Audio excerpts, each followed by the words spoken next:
खड़े हो जाएंगे और खड़े होकर के सभी आरती में सम्मिलित होंगे। बेटा ये ठाकुर जी के भी लगते हैं, जो है खोपड़ी मार रहे थे, चढ़ाने के लिए दिया है। शिरादेव प्रेम से चढ़ाइए सभी जन।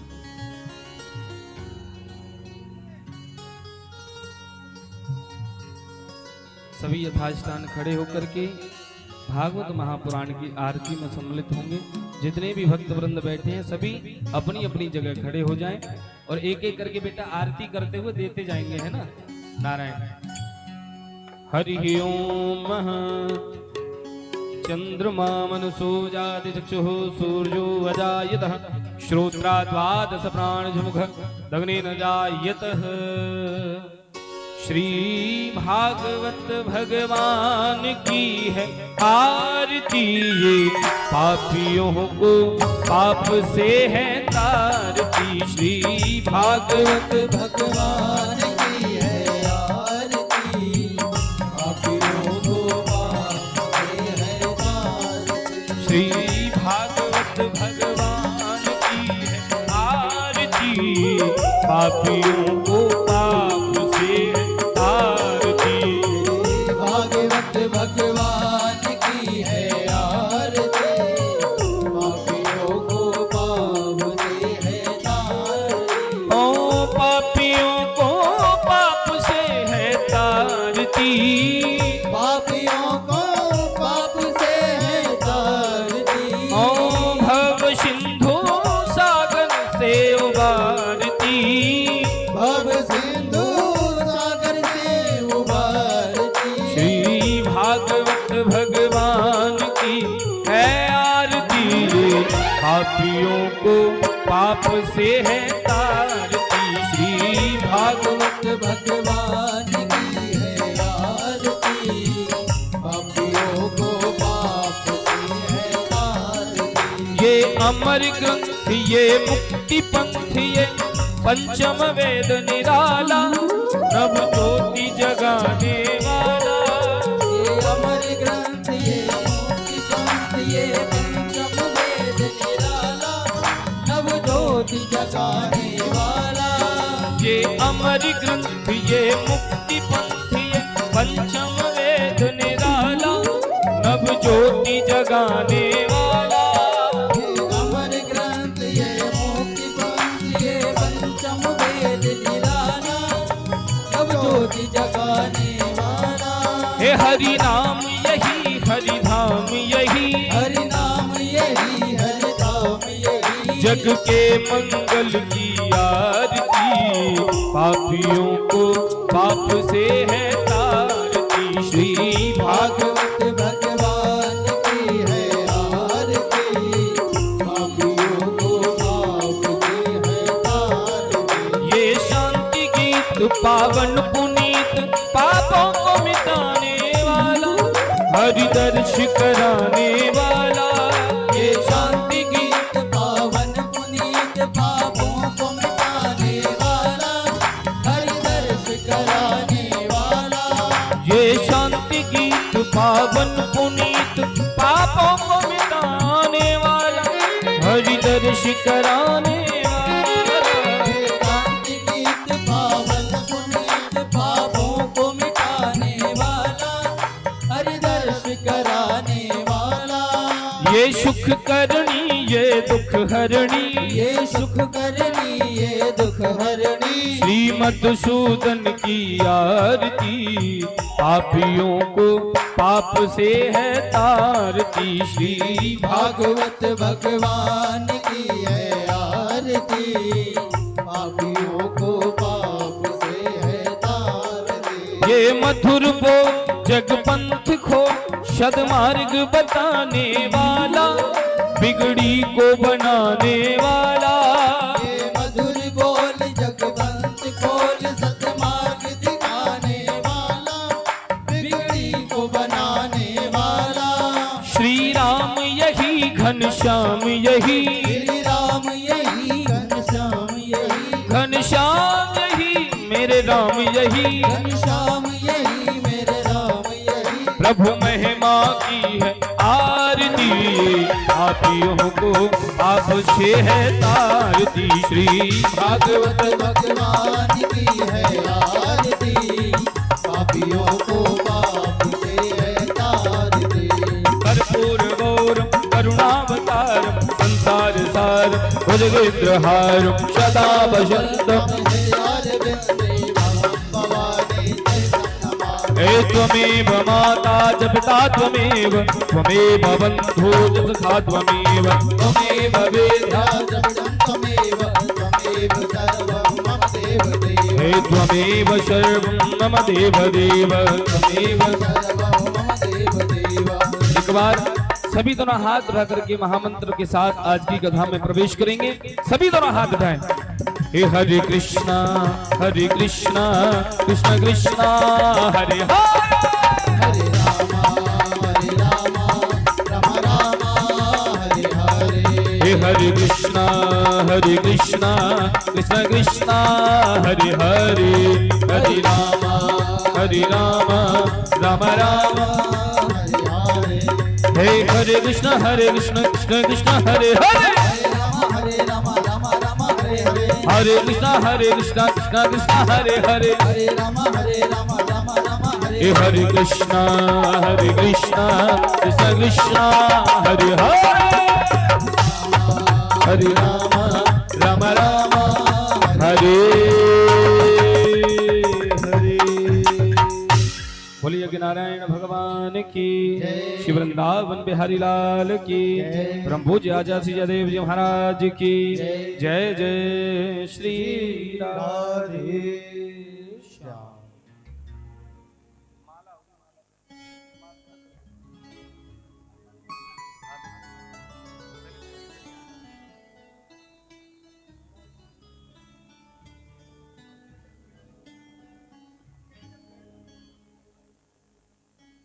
सभी बैठ जाएंगे। बोलिए बांके बिहारी लाल की जय हो, भक्त वत्सल भगवान की जय हो। सभी से हाथ लगवा लो बेटा।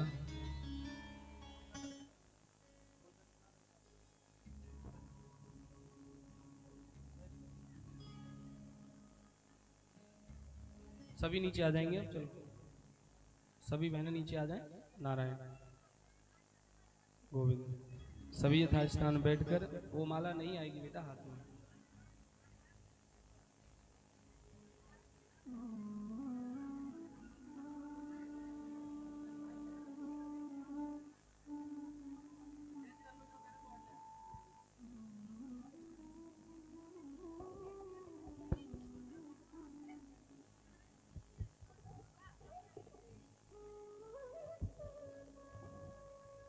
श्रद्धे जय राधे, जय श्री राम। श्री राधे जय राधे, जय जय श्री राधे, जय श्री राम। श्री राधे जय राधे। बोलिए बांके बिहारी लाल की जय हो, राधा रानी सरकार की जय हो। श्री हनुमान जी महाराज की जय हो। श्री राधे राधे, श्री राधे जय राधे राधे। हल्का सा जय राधे श्री राधे, जय जय श्री राधे, जय राधे श्री राधे, जय श्री राम। श्री राधे जय राधे, श्री राधे।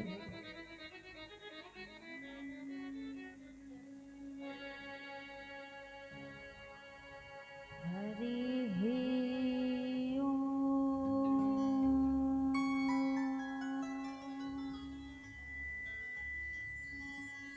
नमो भगवती वासुदेवाय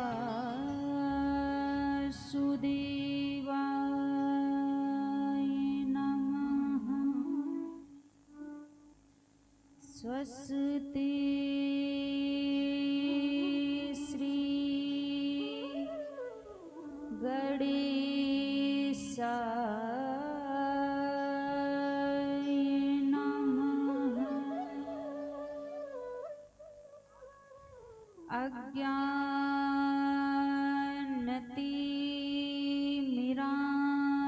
अज्ञानतिमिरान्धस्य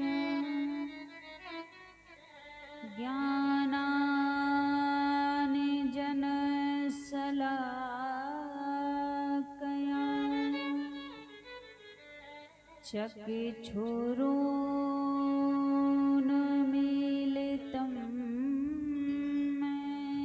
येन तस्मै श्री गुरुवे नमः।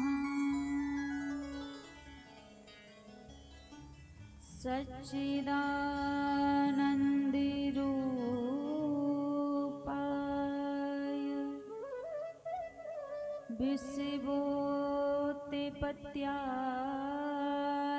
विषिवोत्पत्त्यादिहेतवे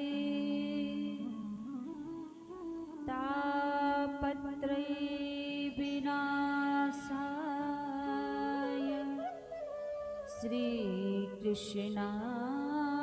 श्रीकृष्णाय वयं नमः। जय जय श्री राधारमण जय जय नवल किशोर जय गोपी चित चोर प्रभु जय जय माखन चोर। आइए हनुमान जी विराजिए कथा कहूँ मति अनुसार प्रेम सहित आसन लाग्यो विराजिए पवन कुमार।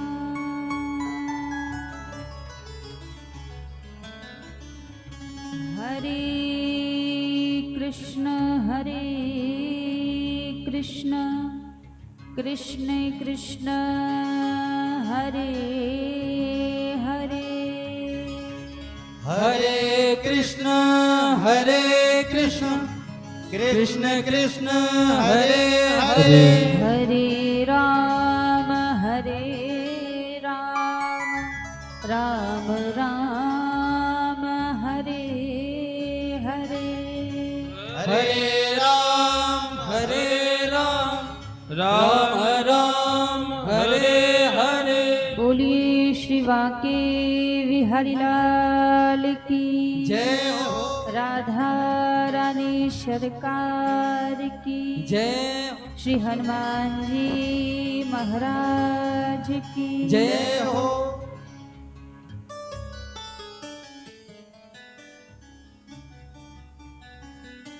आइए सभी भक्तजन आज की पावन मंगलमय कथा में प्रवेश करने से पहले मन और वाणी को पवित्र करते हुए प्रभु के पावन नाम को गाते हुए सभी आज की पावन मंगलमय कथा में बड़े भाव और प्रेम से प्रवेश करेंगे। सभी बड़े भाव से हमारे साथ में मिलकर प्रभु के पावन नाम को गाते हुए मुझे चरणों से लगा ले मेरे श्याम मुरली वाले मुझे चरणों से लगा ले मेरे श्याम मुरली वाले मुझे चरणों से लगा ले मेरे श्याम मुरली वाले मुझे चरणों से लगा ले मेरे श्याम मुरली वाले मेरी श्वास श्वास में तेरा मेरी श्वास श्वास में तेरा श्वास श्वास में तेरा, मेरी श्वास श्वास में तेरा है नाम मुरली वाले, मुझ चरणों से लगा ले मेरे श्याम मुरली वाले। मुझे चरणों से लगा ले सभी गाइए। मेरे श्याम मुरली वाले, मुझ चरणों से लगा ले मेरे श्याम मुरली वाले। मुझे चरणों से लगा ले मेरे श्याम मुरली वाले। जय हो।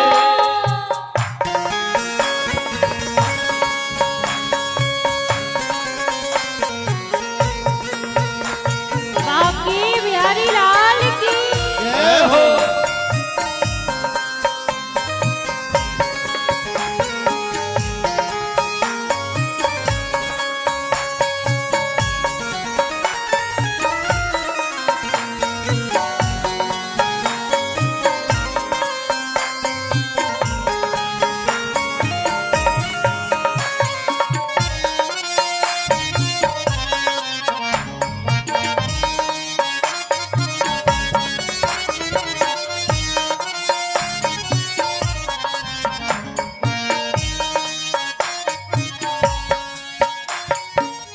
पतझड़ है मेरा जीवन, बन के बहार आजा।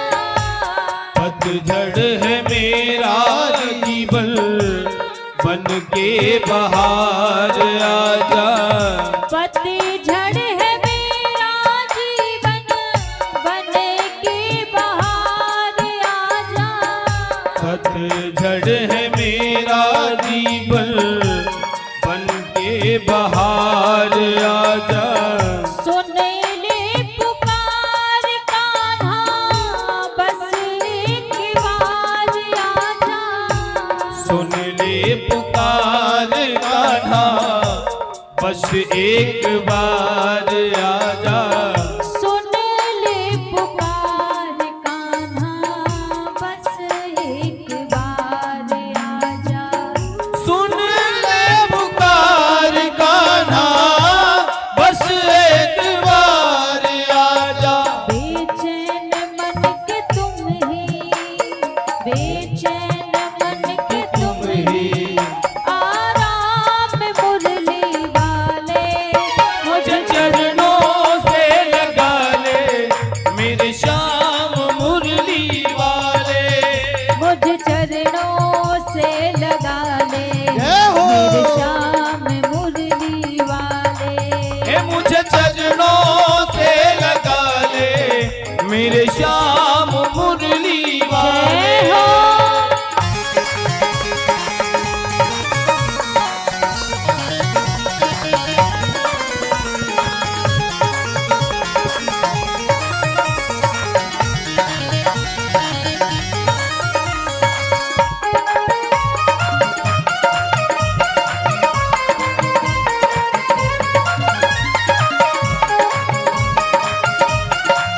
हरि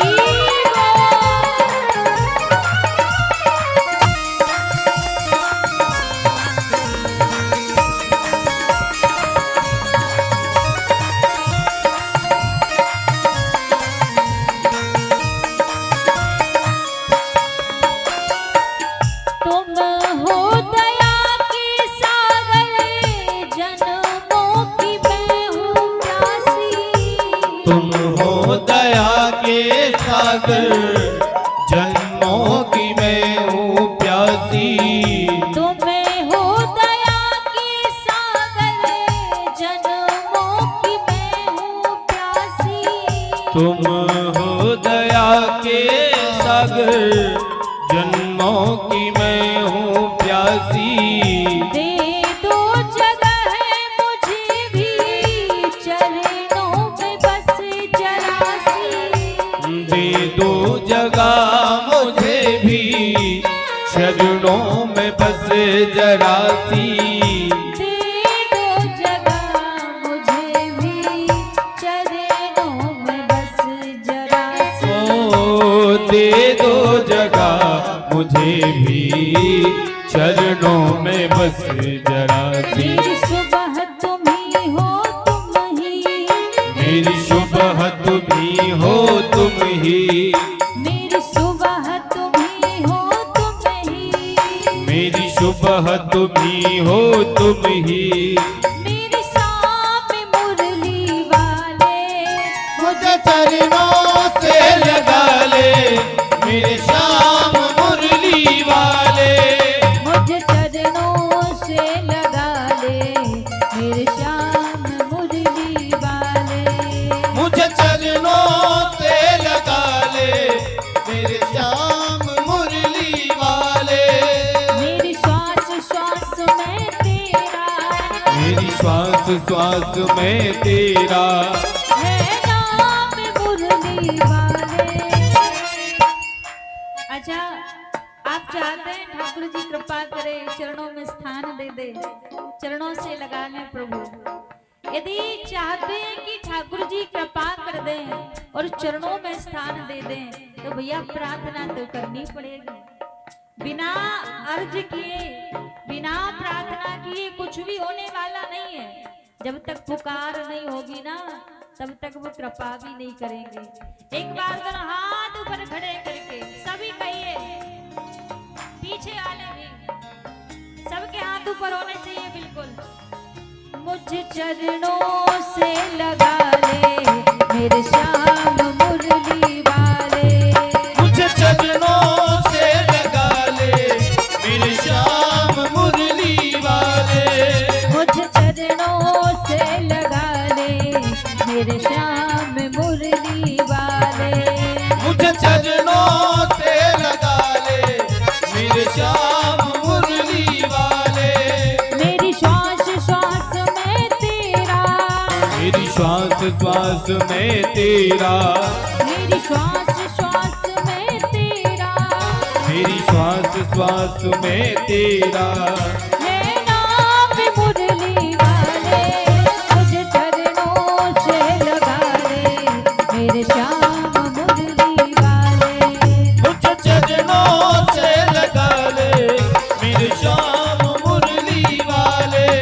मेरे श्याम मुरली वाले, मेरे श्याम मुरली वाले। मेरे श्याम मुरली वाले, मेरे श्याम मुरली वाले। मेरे श्याम मुरली वाले। मेरे श्याम मुरली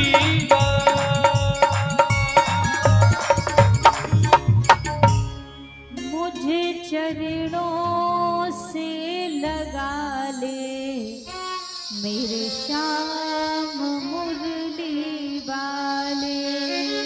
मुझे चरणों से लगा ले, मेरे श्याम मुरली वाले। मेरी श्वास श्वास में तेरा, मेरी श्वास श्वास में तेरा, है नाम मुरली वाले। मुझे चरणों से लगा ले, मेरे श्याम मुरली वाले। मेरे श्याम मुरली वाले। बोलिए भक्त वत्सल भगवान की जय हो। आइए सर्वप्रथम मेरे परम आराध्य अकारण करुणा वरुणालय अनंत कोटि कल्पित रूपितांबरधारी श्री राधा रमण लाल जी के पावन चरणों में प्रणाम करते हुए अनंत बलवंत संत श्री हनुमंत लाल जी महाराज के पावन चरणों में प्रणाम करते हुए सभी संत समाज, विप्र समाज, विद्युत समाज, कथा में उपस्थित सभी भक्तजनों के हृदय में विराजित मेरे लोक लोचन सावरे सरकार के श्री चरणों में व्यासपीठ की ओर से वंदन प्रणाम करते हुए आज की पावन मंगलमय कथा में सभी बड़े भाव और प्रेम से प्रवेश करेंगे। एक बार सभी प्रेम से कहिए राधे राधे राधे राधे राधे राधे। राधे राधे। आज पंचम दिवस की मंगलमय बेला में हम आप सभी बड़े प्रेम से प्रवेश करेंगे। कल हम आप सभी ने कथा में श्रवण किया कि महाराज यदि ठाकुर जी के भरोसे जीवन है, ठाकुर जी के सहारे यदि जीवन है, तो फिर संसार में कभी व्यक्ति परास्त नहीं होता, संसार में कभी भी व्यक्ति अकेला नहीं रहता। यदि ठाकुर जी के सहारे जीवन चल रहा हो, प्रभु के भरोसे जीवन चल रहा हो। अर्जुन का जीवन भगवान के सहारे था, तो आज पांडवों के प्राणों की रक्षा की प्रभु ने। और जब पांडवों के प्राणों की रक्षा की, अर्जुन भगवान से कहते हैं अश्वत्थामा को पकड़ के कि प्रभु एक बात बताओ, इसके साथ क्या किया जाए। भगवान अर्जुन से बोले, अर्जुन ब्राह्मण यदि कितना भी बड़ा दुराचारी क्यों ना हो, पापी क्यों ना हो, उसको कभी मारना नहीं चाहिए। और बाल हत्यारा कोई भी हो, उसको कभी छोड़ना नहीं चाहिए। अर्जुन बोले प्रभु बड़ा अच्छा न्याय कर दिया, इसको मार भी नहीं सकता, छोड़ भी नहीं सकता, तो इससे बढ़िया ये काम करता हूं, मैं स्वयं के ही प्राण त्याग देता हूं। भगवान बोले अर्जुन एक बात बताओ, ये अश्वत्थामा तुम्हें कहीं से जीवित दिखता है? जिस ब्राह्मण का बीच सभा में अपमान हो जाए, उसका अपमान ही मृत्यु के समान होता है। आज अश्वत्थामा का अपमान करके अर्जुन ने बीच सभा से निकाल दिया। जब निकाल दिया तो ये विचार करने लगा कि अब इनके वंश में कौन बचा है, मैं किसी को नहीं छोड़ूंगा। जब विचार किया तो अभिमन्यु की पत्नी उत्तरा जो गर्भवती थी, उसके गर्भस्थ बालक के ऊपर अग्नि अस्त्र का प्रहार कर दिया। और जब अग्नि अस्त्र का प्रहार किया, अग्नि अस्त्र को आते देख उत्तरा घबराई, डर गई। भगवान के पास पहुंची, पाही पाही महायोगिन देव देव जगत पते, कहा प्रभु मेरी रक्षा कीजिए। अब कहते हैं भगवान गर्भ में नहीं जाते, भगवान अवतार लेते हैं। लेकिन आज जब उत्तरा ने पुकार की कि आप मेरे गर्भ की रक्षा कीजिए, तो आज भगवान ने सूक्ष्म रूप बनाया और उत्तरा के गर्भ में चले गए। और गर्भ में जाकर उस गर्भस्थ बालक की प्रभु ने रक्षा की। जब आज भगवान ने उस गर्भस्थ बालक की रक्षा की, तो सारा दृश्य कुंती मैया देख रही थी। कुंती बुआ जी आई और आकर ठाकुर जी को प्रणाम करने लगी। जैसे ही प्रणाम करने लगी तो ठाकुर जी कहने लगे, बुआ जी मैं आपका भतीजा हूँ, मुझे आपको प्रणाम करना चाहिए, आप मुझे क्यों प्रणाम कर रही हो? कुंती बुआ बोली प्रभु मैं जानती हूँ आप भले ही मेरे भतीजे बनकर आए हैं, लेकिन आप कोई साधारण नहीं है, आप परम पिता परमात्मा हैं, आप भगवान हैं। जब कहा कि आप भगवान हैं, तो ठाकुर जी बोले अच्छा जब मैं भगवान हूं तो ऐसा करो मुझसे कुछ मांग लो। और जब मांगने की बात आई तो सभी कुछ ना कुछ मांग लेते हैं, पर कुंती बुआ चुपचाप खड़ी है। ठाकुर जी फिर बोले बुआ जी अभी अभी तो आप कह रही थी मैं भगवान हूँ, जब मैं भगवान हूँ तो वरदान मांगो। और जब मांगने की बात आई तो कुंती बुआ क्या मांगती हैं प्रभु से? बोली प्रभु कुछ देना है ना तो मुझे दुख दे दो। हम मंदिर में जाते हैं तो हम भगवान से क्या मांगते हैं, क्या प्रार्थना करते हैं? हम प्रभु से कहते हैं हे नाथ सुख संपत्ति घर आवे, काष्ट मिटे तन का। हम मंदिर में जाएंगे तो भगवान से बोलेंगे प्रभु सुख भी चाहिए, संपत्ति भी चाहिए और तन में कोई कष्ट भी ना रहे, इतना सब भगवान से मांगते हैं। और कुंती बुआ क्या कह रही है, प्रभु देना है तो दुख दीजिए, दुख चाहिए मुझे। दुख क्यों मांगा?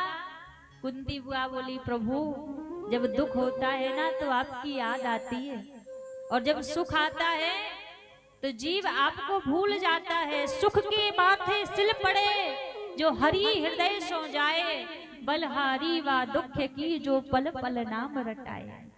बोले ऐसा सुख मुझे नहीं चाहिए जिस सुख में आप हमें छोड़कर चले जाएं, हमें वो दुख चाहिए जिसमें आपका साथ रहे। अच्छा, सबसे पहले वास्तव में दुख जानिए कि दुख है क्या। हम आपको जो एहसास होता है, किसी ने कुछ बुरा बोल दिया हम दुखी हो गए, हमारे मन का कोई काम नहीं हुआ हम दुखी हो गए, कोई हमें छोड़कर चला गया हम दुखी हो गए, तो क्या वास्तव में यही दुख है? जिस चीजों को हम ना मिलने पर उदास हो जाते हैं, रोने लग जाते हैं, दुखी हो जाते हैं, क्या यही दुख है? नहीं। जो हमें संसार में मिल रहा है ना, ये दुख नहीं है, तो फिर ये क्या है? ये हमारा प्रारब्ध है। जैसे हमने प्रारब्ध में कर्म किए हैं, वही कर्म दुख बनके हमारे सामने आ रहा है, पीड़ा बनकर हमें मिल रहा है, लेकिन वास्तव में ये दुख नहीं है। तो फिर दुख है क्या? दुख का समय कौन सा है? श्री हनुमान जी महाराज बताते हैं कि जीवन में सबसे बड़ा दुख का समय कौन सा है। हनुमान जी कहते हैं, कहे हनुमंत विपत्ति प्रभु सोई। कहे हनुमंत विपत्ति प्रभु सोई। कहे हनुमंत विपत्ति प्रभु सोई। कहे हनुमंत विपत्ति प्रभु सोई। जब तप भजन ना सुमरन होई। जब तप भजन न सुमिरन होई। कहे हनुमंत विपत्ति प्रभु सोई। कहे हनुमंत विपत्ति प्रभु सोई। जब तप भजन ना सुमरन होई। जब तब भजन न सुमिरन हो। हनुमान जी महाराज कहते हैं, हमारे जीवन में सबसे बड़ा दुख का समय कौन सा है? सबसे बड़ा दुख कौन सा है? कहे हनुमंत विपत्ति प्रभु सोई।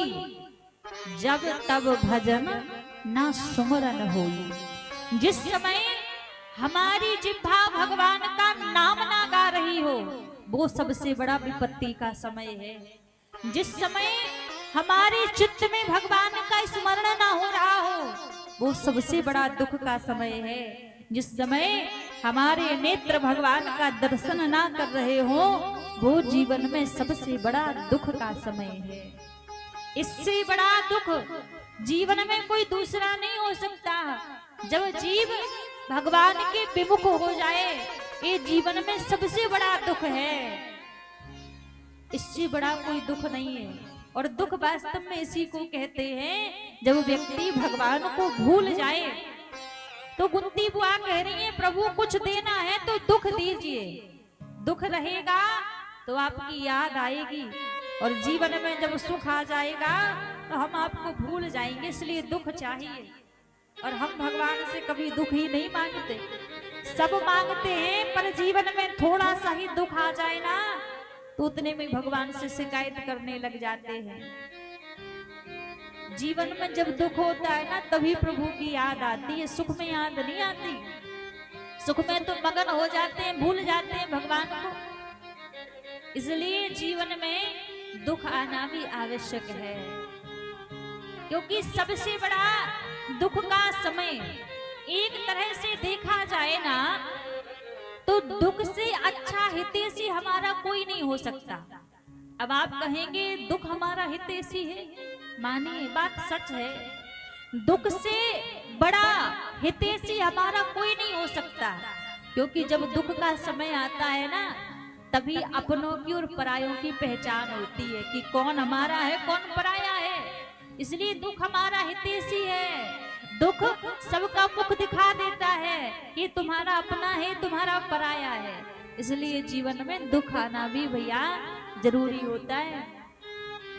कभी भी देख लीजिए जो तस्वीर में हमारे साथ खड़े रहते हैं ना वो हमारे अपने नहीं कहलाते। हाँ, कि जो तस्वीर में संग में खड़े हैं तो केवल वही अपने हैं ना, अपने तो वो कहलाते हैं तस्वीर में भले ही हमारे साथ ना खड़े हो, तकलीफ के समय में हमारी चौखट पर जो खड़े हो उससे बड़ा कोई हितैषी नहीं है हमारा, वही हमारे अपने हैं। इसलिए दुख आना भी जरूरी है। लेकिन भगवान कभी अपने भक्तों को दुख नहीं देते। कुंती बुआ को भी प्रभु ने दुख नहीं दिया, लेकिन जो मोह माया का बंधन था ना उसको प्रभु ने तोड़ दिया। क्योंकि प्रभु दुख नहीं देते, केवल माया का बंधन तोड़ते हैं। यदि प्रभु को पाना हो, भगवान को प्राप्त करना हो तो ऐसा कौन सा काम किया जाए जिससे भगवान अति शीघ्र मिल जाए, जिससे प्रभु जल्दी से रीझ जाएं और जल्दी हमें मिल जाएं। ऐसा कौन सा काम करना चाहिए जिससे प्रभु कृपा कर दे। मानस में बाबा तुलसीदास जी बड़ी प्यारी बात कहते हैं, यदि भगवान को जल्दी पाना है तो क्या करना चाहिए, कैसे ठाकुर जी मिलेंगे। तुलसीदास जी कहते हैं भैया, मिला ही न रघुपति विन अनुरागा, विन अनुरागा किए जोग्यता पे ज्ञान विरागा। मिला ही न रघुपति बिन अनुरागा, बिन अनुरागा किए जोग तप ज्ञान विरागा। मिला ही न रघुपति बिन अनुरागा, बिन अनुरागा किए जोग तप ज्ञान विरागा। मिलहि न रघुपति बिन अनुरागा, बिन अनुरागा किए जोग तप ज्ञान विरागा। निर्मल मन जन सो मोहि पावा, सो मोहि पावा मोहे कपट छले छेद न भावा। निर्मल मन जन सो मोहि पावा, सो मोहि पावा मोहि कपट छल छिद्र न भावा। कहते हैं मिला ही ना रघुपति बिन अनुरागा किए जोग तप ज्ञान विरागा। आप सोचो हम बहुत बड़े ज्ञानी बन जाएं तो भगवान रीझ जाएंगे, नहीं रीझेंगे। आप सोचो हम तपस्या कर लें भगवान मिल जाएंगे, नहीं मिलेंगे। आप सोचो हम बैरागी बन जाएं, साधु बन जाएं, संत बन जाएं तो भगवान हमें मिल जाएंगे, नहीं मिलेंगे। भगवान जब तक नहीं मिलेंगे, जब तक मन में अनुराग नहीं होगा, जब तक मन में प्रेम नहीं होगा तब तक प्रभु मिलने वाले नहीं है। मन में अनुराग हो और निर्मल मन जन सो मोहि पावा, मन सरल हो तो ठाकुर जी को फिर मिलने में देरी नहीं होती, मन निर्मल बन जाए और छल कपट हृदय में ना हो। क्योंकि भगवान शिव कहते हैं कि छल कपट प्रभु को प्रिय नहीं है। आप दुनिया वालों को जितना छल कपट दिखाना है दिखा लो, कोई बात नहीं, काम चल जाएगा। लेकिन भगवान के सामने छल कपट कभी मत दिखाओ, क्योंकि प्रभु से कुछ भी छिपा नहीं है।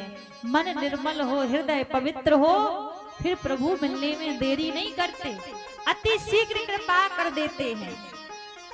आज उत्तरा के गर्भ की भगवान ने रक्षा की, और जब उत्तरा के गर्भ की रक्षा की, ऐसे ही निर्मल मन से, ऐसे ही पवित्र हृदय से 56 दिनों से बाणों की सैया पर लेटे हुए हैं। कौन? भीष्म पितामह। आज पांडवों के साथ भगवान भीष्म पितामह के पास पहुंचे, उनके ऊपर कृपा की और उनको बताया कि अर्जुन भारतवर्ष के राजा बन गए हैं। और भीष्म पितामह के ऊपर प्रभु ने कृपा की। कृपा करने के बाद प्रभु वहां से द्वारिकापुरी चले गए।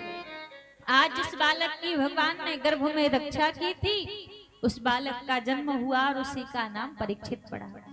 परीक्षित जी को सारा राजपाट पांडवों ने सौंप दिया, और जब सारा राजपाट सौंप दिया, एक दिन राजा परीक्षित वन में भ्रमण करने के लिए गए थे, तो क्या देखा, एक गाय खड़ी खड़ी रो रही है। वहीं एक काला काला सा भयंकर सा व्यक्ति एक बैल को मार रहा है, जिस बैल के 3 पैर टूट चुके हैं, एक पैर के बल पर वो बैल खड़ा हुआ है। जब परीक्षित पहुंचे तो कहा, तुम कौन हो और मेरे राज्य में तुम गाय के ऊपर अत्याचार कर रहे हो? जैसे ही कहा तो वो व्यक्ति कोई और नहीं, वो कलयुग था। और कलयुग राजा परीक्षित के चरणों में गिरा, कहा क्षमा कर दो, अपराध हो गया। और भैया, जिस बैल को कलयुग मार रहा था वो कोई और नहीं, वो धर्म है। इस कलयुग में धर्म के 3 पैर टूटे हुए हैं, धर्म के 4 चरण हैं, तप, दया, पवित्रता और दान। ये 4 चरण धर्म के हैं, लेकिन कलयुग में 3 पैर टूटे हुए हैं, तप, दया और पवित्रता। ये 3 पैर धर्म के टूट चुके हैं। एक पैर के बल पर, दान के बल पर इस कलिकाल में धर्म टिका है। और जो गाय खड़ी खड़ी रो रही थी वो पृथ्वी मैया है। कलयुग चरणों में गिर पड़ा, कहा क्षमा कर दो, चारों तरफ आपका ही राज्य, हम कहाँ जाएं रहने के लिए, कुछ स्थान दे दो। तब कलयुग के लिए राजा परीक्षित ने 4 स्थान दिए रहने के लिए। धूत पानम स्त्रिय सूनहा, कहते हैं जहां जुआ खिलता है वहां कलयुग का निवास होता है, और जहां मंदरा पान होती है वहां कलयुग का निवास होता है। जो परस्त्री गमन करता है वहां कलयुग का निवास होता है, और जो हिंसा करता है वहां कलयुग का निवास होता है। 4 स्थान दिए। अब देखो, एक बड़ी समझने योग्य बात है, आज के समय में किसी से कहो कि भैया भजन पूजन किया करो, थोड़ा नाम जप किया करो, लोग क्या कहते हैं, अरे कलयुग चल रहा है, कलयुग में कहाँ भजन होता है, कलयुग में कहाँ नाम जप होता है, कहाँ भक्ति होती है। हम उनसे कहें आज भी समय है, आज भी थोड़ा समय है कि हर जगह कलयुग का प्रभाव नहीं है। आज के समय में भी हम कह सकते हैं कि हर जगह कलयुग का प्रभाव नहीं है। कलयुग के लिए कुछ जगह दी है रहने के लिए, केवल उन्हीं जगह पर कलयुग रहता है, उससे ज्यादा जगह पर नहीं रहता। पर विडंबना की बात तो ये है, हम खुद कलयुग को अपने घर में लेकर आते हैं। कलयुग जबरदस्ती थोड़ी ना आता, हम खुद लेकर आते हैं। पहला स्थान दिया है जुआ। जुआ जहाँ खिलता है ना वहाँ कलयुग का निवास होता है। कभी भी जुआ हमें अपने जीवन में नहीं खेलना चाहिए, क्योंकि जुआ कभी किसी का सगा नहीं हुआ है। अच्छे अच्छों के घर बर्बाद कर दिए हैं, घर नष्ट कर दिए हैं। लोग थोड़े से लालच के पीछे जुआ खेलने लग जाते हैं। तो पहला स्थान कलयुग का यही है, जुआ में पाप का निवास है। फिर दूसरा स्थान दिया मंत्रालय। जो मंदरा पान करता है वहां कलयुग का निवास है। अब आप जवाब दीजिएगा, लोग कहते हैं कि भैया हर जगह कलयुग है। जब आप शराब पीते हो तो क्या कोई जबरदस्ती आपके मुंह से बोतल लगा देता है कि नहीं आपको तो पीना ही है? जबरदस्ती तो कोई नहीं करता ना।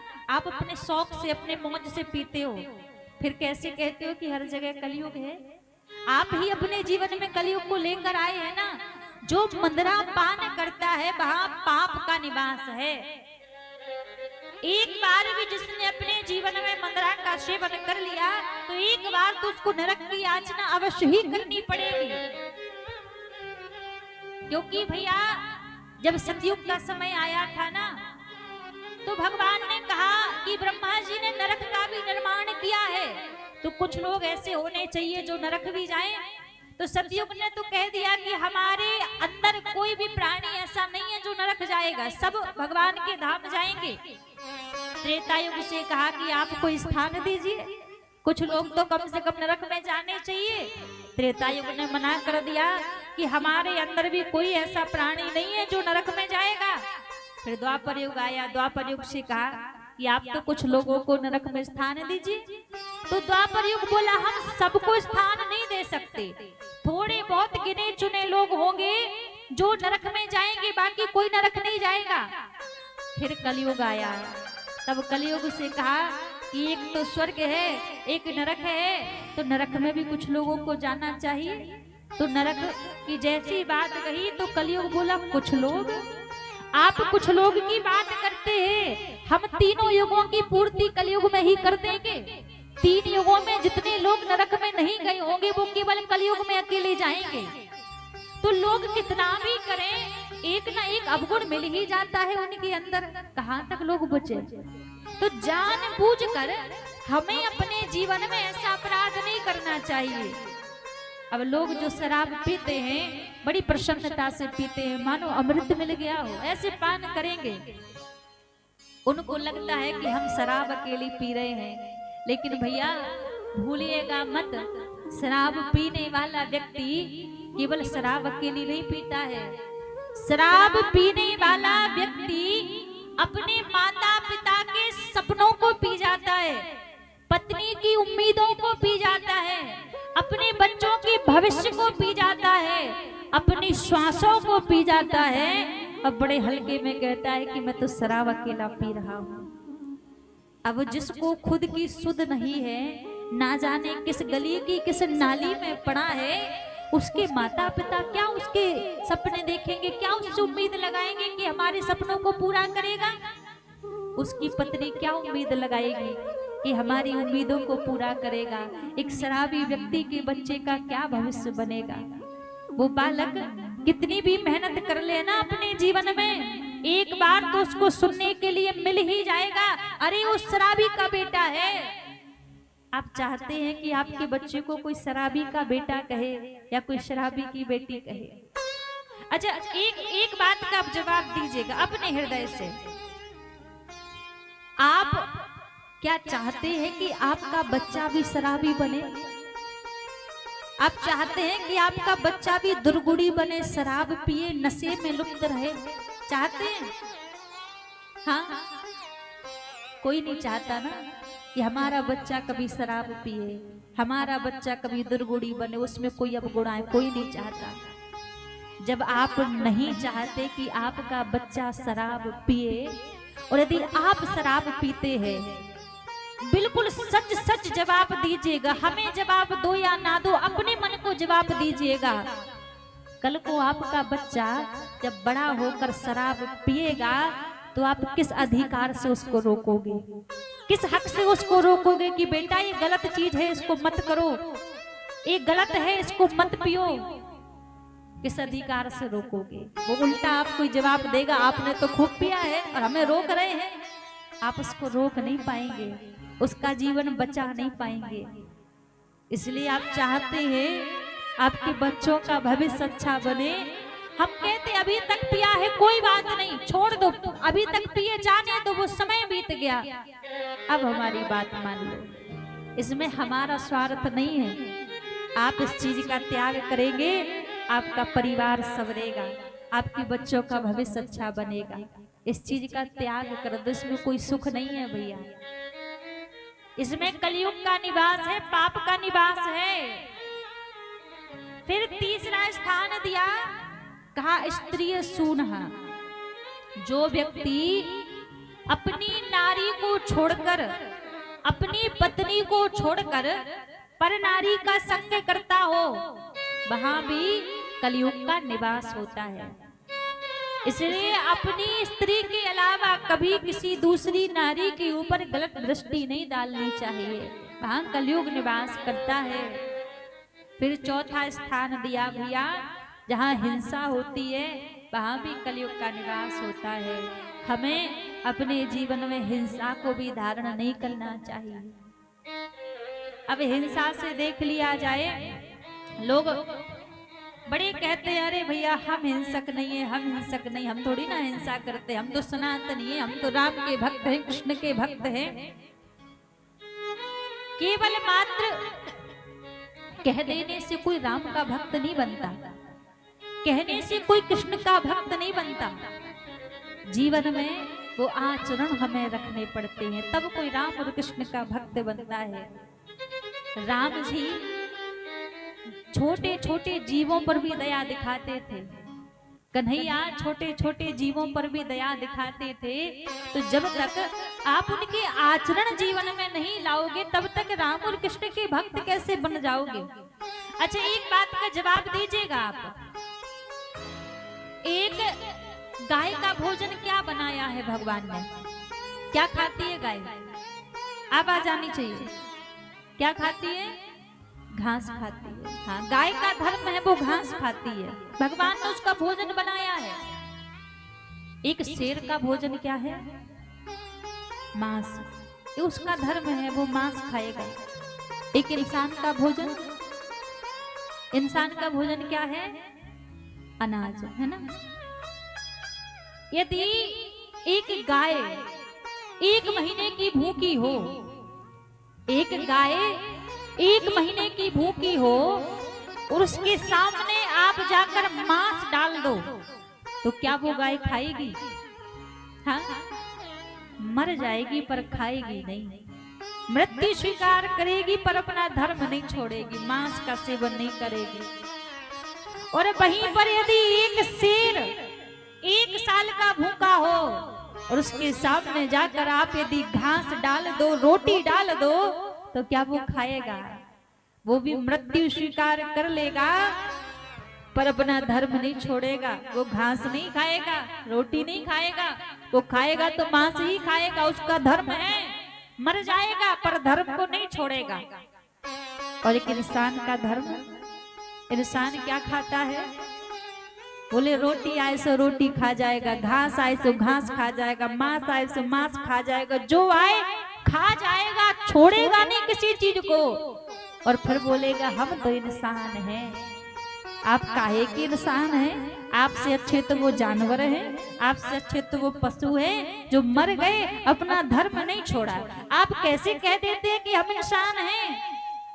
आप जब छोटे छोटे जीवों पर दया नहीं दिखा सकते, हिंसा कूट कूट के आपके हृदय में भरी है, तो आप कैसे कह देते हैं कि हम इंसान हैं?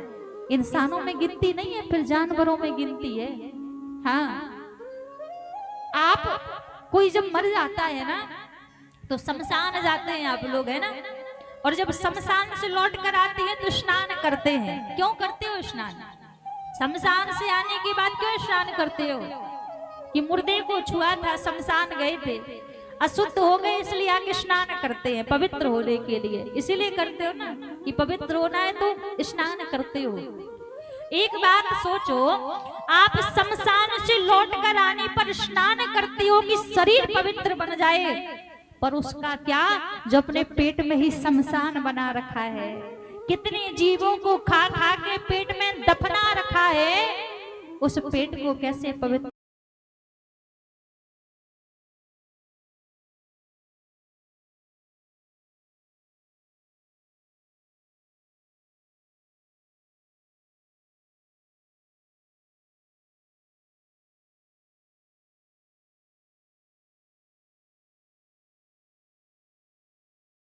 वरना ये तो जानवरों का जीवन है, ये पशुओं का जीवन है जो किसी के ऊपर दया नहीं दिखाते।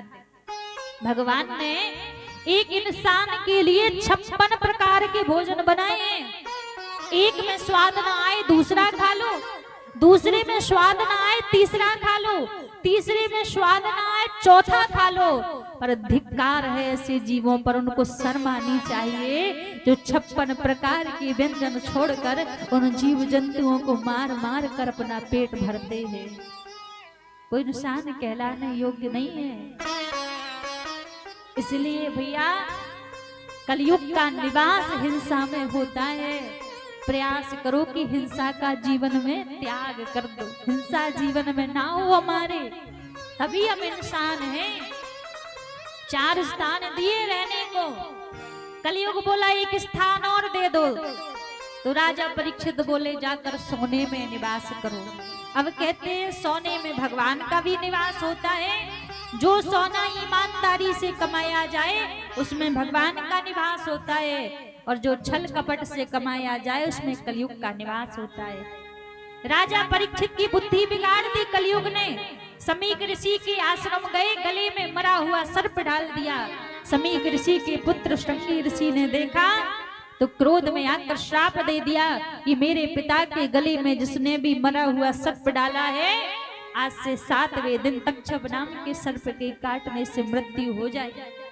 राजा परीक्षित को पता लगा, सारा घर बार त्याग दिया और संतों के निकट चले गए। जब संतों के निकट गए तभी श्री सुखदेव जी महाराज का आगमन हुआ।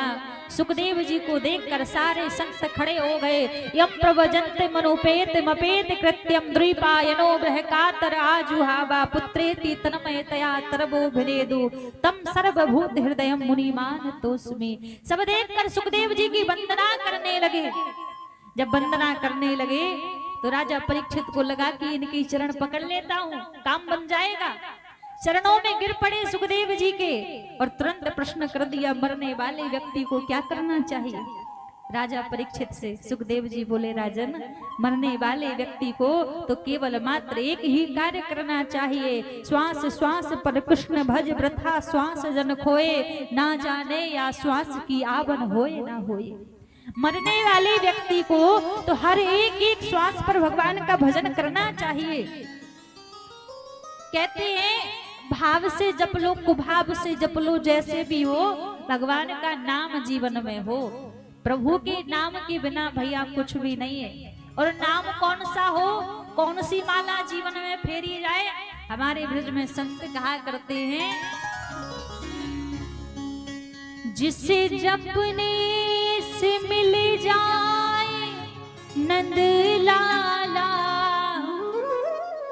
जिसे जपने से मिल जाए नंद लाला, हो मोहे ला दो भजन वाली बही माला, मोहे ला दो भजन वाली बही माला, मोहे ला दो भजन वाली बही माला, मोहे ला दो भजन वाली बही माला, जिसे जपने से मिल जाए नंद लाला, जिसे जपने से मिल जाए नंद लाला, जिसे जपने से मिल जाए नंद लाला, जिसे जपने से मिल जाए नंद लाला, मोहे ला दो ला दो ला दो ला दो ला दो ला दो ला दो, मोहे ला दो भजन वाली बही माला, मोहे ला दो भजन वाली बही माला, मोहे ला दो भजन वाली बही माला, मोहे ला दो भजन वाली बही माला, जिसे जपने से मिल जाए नंद लाला, जिसे जपने से मिल जाए नंद लाला। ऐसे नहीं मिलेगी वो माला, जिद होनी चाहिए उस माला को पाने की। और जिद किसके सामने, किसी और के सामने नहीं, प्रभु के सामने जिद होनी चाहिए। जिसे जपने से मिल जाए नंद लाला, जिसे जपने से मिल जाए नंद लाला, जिसे जपने से मिल जाए नंद लाला, जिसे जपने से मिल जाए नंद लाला, मोहे ला दो ला दो ला दो ला दो ला दो ला दो ला दो,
यशोदा ने फेरी, यशोदा ने फेरी, जो माला माँ यशोदा ने फेरी, जो माला माँ यशोदा ने फेरी। देखो लीला दिखा गए नंद लाला, देखो लीला दिखा गए नंद लाला, देखो लीला दिखा गए नंद लाला, देखो लीला दिखा गए नंद लाला। मोहे ला दो ला दो ला दो ला दो ला दो ला दो ला दो, मोहे ला दो भजन वाली वही माला, ए मोला दो भजन वाली वही माला, मोहे ला दो भजन वाली वही माला, मोला दो भजन वाली वही माला। जिसे जपने से मिल जाए नंद लाला, जिसे जपने से मिल जाए नंद लाला, जिसे जपने से मिल जाए नंद लाला, जिसे जपने से मिल जाए नंद लाला। थोड़ा हाथ ऊपर खड़े करके जिद करके कहिए प्रभु से, पीछे वाले जी, अरे दादाजी थोड़ी सी तो जिद कर लो भगवान से। मोहे ला दो ला दो ला दो ला दो ला दो ला दो ला दो, मोहे ला दो भजन वाली वही माला, मोला दो भजन वाली वही माला, मोहे ला दो भजन वाली वही माला। हे मोला दो भजन वाली वही जय हो।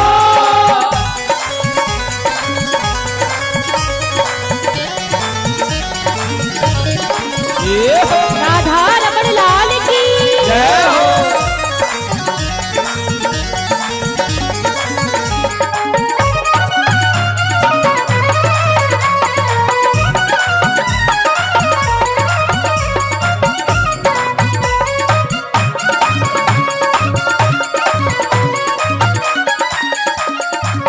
जो माला गोरा ने फेरी, जो माला गौरा ने फेरी, जो माला गोरा ने फेरी, जो माला गौरा ने फेरी, गोरा ने फेरी, गोरा ने फेरी, गौरा ने फेरी, गौरा ने फेरी, जो माला गोरा ने फेरी, जो माला गौरा ने फेरी। देखो मिल गया उसे डमरू वाला, देखो मिल गया उसे डमरू वाला, देखो मिल गया उसे डमरू वाला, देखो मिल गया उसे डमरू वाला।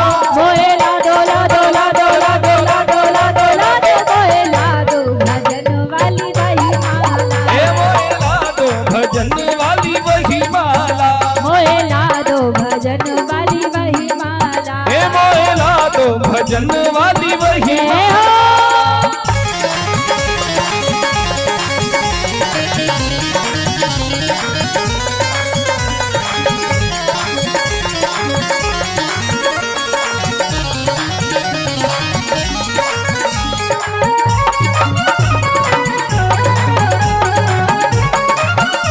श्री राधे।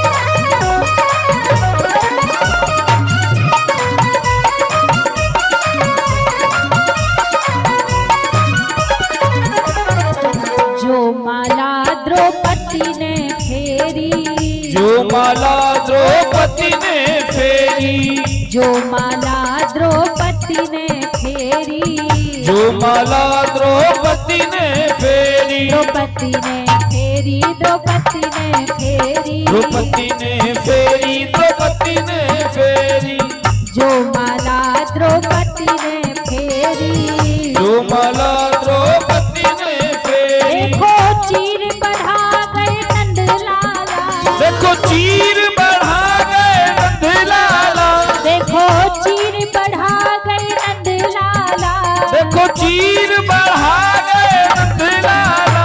मोहे ला दो ला दो ला दो ला दो ला दो ला दो ला दो, मोहे ला दो भजन वाली वही माला, हे मोला दो भजन वाली वही माला, मोहे ला दो भजन वाली वही माला। मोला दो भजन वाली वही माला।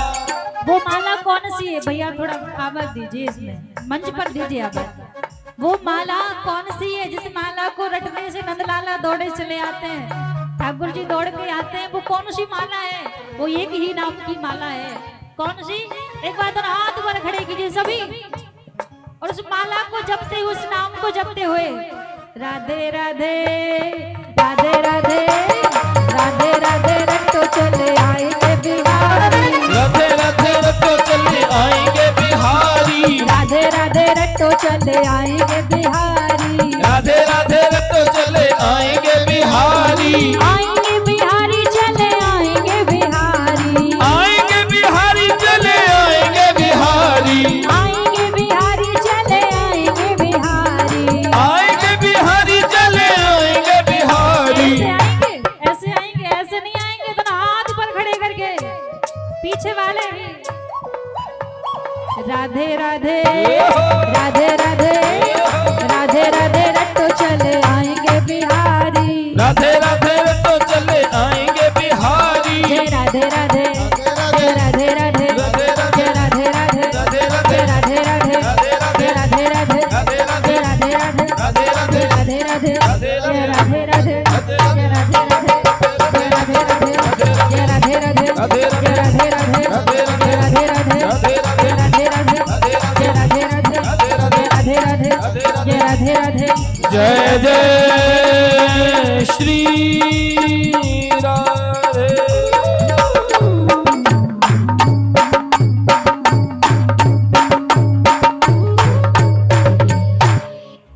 बोलिए बांके बिहारी लाल की जय। एक बार सभी प्रेम से कहिए राधे राधे राधे राधे राधे राधे।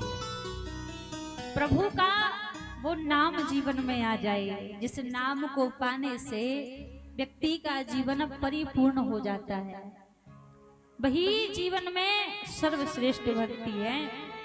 आज जब राजा परीक्षित ने कहा कि मैं ऐसा कोई उपाय बताइए, मरने वाले व्यक्ति को क्या करना चाहिए, सुखदेव जी से जो प्रश्न किया है ना, केवल अपने लिए नहीं किया। यदि अपने लिए प्रश्न करते तो राजा परीक्षित कहते कि मैं 7 दिन में मरने वाला हूँ, आप उपाय बताओ मैं क्या करूं, पर ऐसा नहीं कहा। राजा परीक्षित ने कहा है कि मरने वाले व्यक्ति को क्या करना चाहिए, अर्थात हम आप सभी मरने वाले हैं। तो जो प्रश्न किया है हम सभी की तरफ से प्रश्न किया है, मरने वाले व्यक्ति को तो बस भगवान का सुमरन करना चाहिए, प्रभु का नाम जपना चाहिए। अनेकों चरित्र सुखदेव जी महाराज राजा परीक्षित को सुना रहे हैं। सृष्टि के वर्णन की कथा श्रवण कराई, भगवान के मन में विचार आया कि संसार को बनाया जाए। भगवान नारायण की नाभि से कमल का फूल प्रकट हुआ, उस कमल के फूल में से ब्रह्मा जी प्रकट हुए। ब्रह्मा जी से कहा कि आप इस संसार को आगे बढ़ाओ। तो ब्रह्मा जी के यहाँ सबसे पहले 4 पुत्रों का जन्म हुआ, सनत, सनंदन, सनातन और सनत कुमार। चारों से ब्रह्मा जी ने कहा कि आप विवाह करो, सबने मना कर दिया। नारद जी का जन्म हुआ, कर्दम जी का जन्म हुआ, सबने मना कर दिया कि हम विवाह नहीं करेंगे। जब मना किया तो मनु यहाँ पर ब्रह्मा जी ने अपने बाहीं अंग से शत्रुपा महारानी को प्रकट किया और दाहिने अंग से मनु महाराज को प्रकट किया, और मनु शत्रुपा के द्वारा ही संसार को आगे बढ़ाया गया। सबसे पहले इनके यहाँ पर 3 कन्या और 2 पुत्रों का जन्म हुआ। आकृति, देवहूति और प्रसूति नामक कन्या का जन्म हुआ। इनकी आकृति नाम की कन्या रुचि प्रजापति को ब्याही गई, जिनके घर यज्ञ नारायण भगवान अवतार लेकर आए। इनकी देवहूति नाम की कन्या कर्दम जी को ब्याही गई, जिनके घर भगवान कपिल देव जी अवतार लेकर आए। और प्रसूति नाम की कन्या दक्ष प्रजापति को ब्याही गई, जिनके घर जगदम्बा माता सती का अवतार हुआ। तो इनकी तीनों कन्याओं के वंश का वर्णन सुनाया। फिर इनके यहाँ 2 पुत्र हुए, एक का नाम प्रियव्रत और दूसरे का नाम उत्तानपाद। तो इन दोनों के वंश का वर्णन सुखदेव जी महाराज राजा परीक्षित को सुनाने लगे। अब देखिए कथा तो अपार है और समय बहुत कम है, इसलिए आज भगवान का प्रागट्य भी है। अब वैसे प्रागट्य तो कल ही हो जाना था, चौथे दिन, लेकिन एक दिन समय नहीं, मौसम नहीं, संग नहीं दिया, तो इसलिए कल तो प्रागट्य हो नहीं पाया। तो आज भगवान का प्रागट्य उत्सव मनाएंगे। तो कथा भगवान की अपार, समय बिल्कुल कम है, इसलिए कथाओं को स्पर्श करते हुए भगवान के अवतार की ओर चलेंगे, क्योंकि क्रम भी बराबर करना है और समय आप देख ही रहे हैं। तो यहाँ पर इनके पुत्रों के वंश का वर्णन सुनाया। इनके बड़े पुत्र का नाम है प्रियव्रत और छोटे पुत्र का नाम राजा उत्तानपाद। अच्छा, सबसे पहले प्रियव्रत का अर्थ समझिए कि प्रियव्रत का अर्थ क्या होता है। हम आप जो व्रत करते हैं, क्या वही व्रत कहलाता है? हम जो भूखे रहकर व्रत करते हैं, केवल भूखा रहना व्रत नहीं कहलाता। तो व्रत क्या है? बोले प्रिय माने अच्छा, और अपने जीवन में किसी अच्छी प्रतिज्ञा को धारण कर लेना प्रिय व्रत कहलाता है। हमारे जीवन में हमने किसी अच्छे संकल्प को धारण किया, वही जीवन में सच्चा व्रत होता है। केवल मात्र भूखा रहना व्रत नहीं कहलाता। और भैया आजकल के व्रत की तो कहो ही मत कि आजकल के व्रत कैसे होते हैं। आजकल के व्रत कैसे हैं? बोले भैया आज मंगलवार का व्रत है, इसलिए भोजन नहीं करेंगे। भोजन क्यों नहीं करेंगे? क्योंकि व्रत रखा है इसलिए भोजन नहीं करेंगे। लेकिन हाँ, गुटखा तो खा लेंगे। गुटखा का थोड़ी ना व्रत है, व्रत तो भोजन का किया है, दाल भात रोटी सब्जी का व्रत किया है। हाँ, झूठ भी बोल लेंगे, झूठ बोलने का व्रत नहीं किया है, व्रत तो बस साग रोटी का किया है। और अब व्रत है, अकेले रहेंगे तो भूख लगेगी बार बार, चार लोगों के संग में बैठकर दूसरों की बुराई भी कर लेंगे, है ना। बुराई का व्रत नहीं किया, वो तो बराबर करेंगे। दूसरों की चुगली भी कर लेंगे, चुगली करने का भी व्रत नहीं है, केवल भोजन करने का व्रत किया है। तो आपसे हाथ जोड़कर कहें भैया ऐसे व्रत तो करो ही मत, तो ही अच्छा है। केवल भूखे रहने से व्रत नहीं होता। अब गुण तो पूरे दिन भर भर रखे हैं और भूखे रहकर कहेंगे व्रत किया है हमने। ऐसे व्रत से कोई भगवान प्रसन्न नहीं होता है।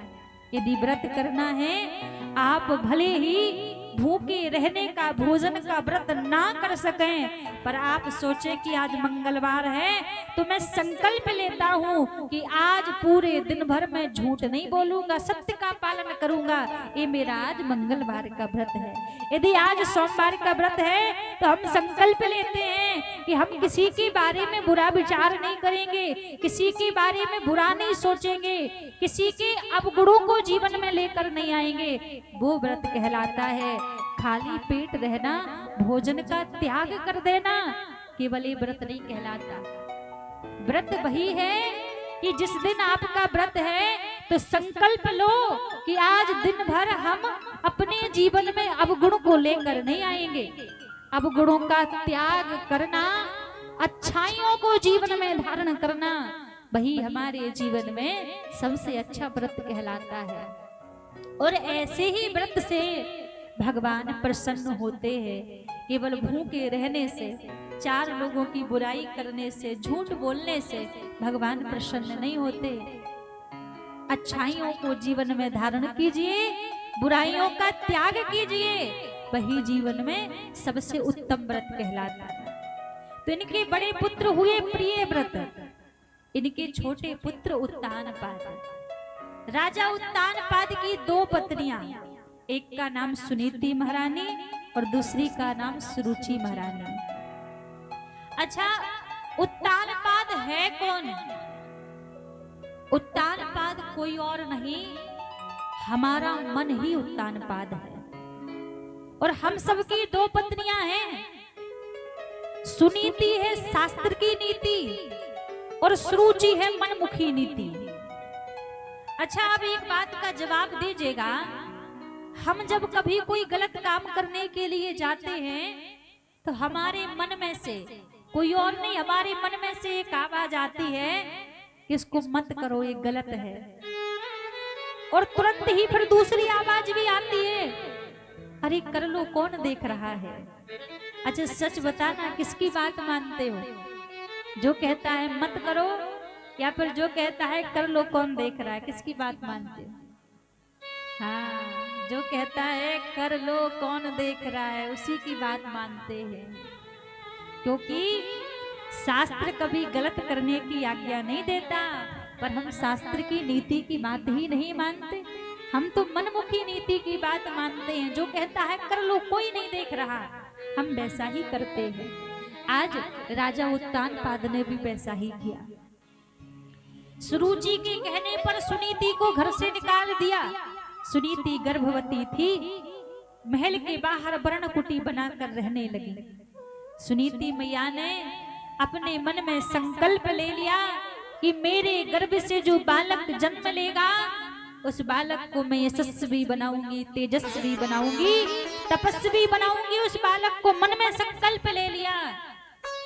और भैया माँ चाहे ना तो अपने बालक को संत बना दे, भक्त बना दे, और माँ चाहे तो अपने बालक को चोर डाकू लुटेरा बना दे, क्योंकि बालक का प्रथम गुरु उसकी माँ होती है।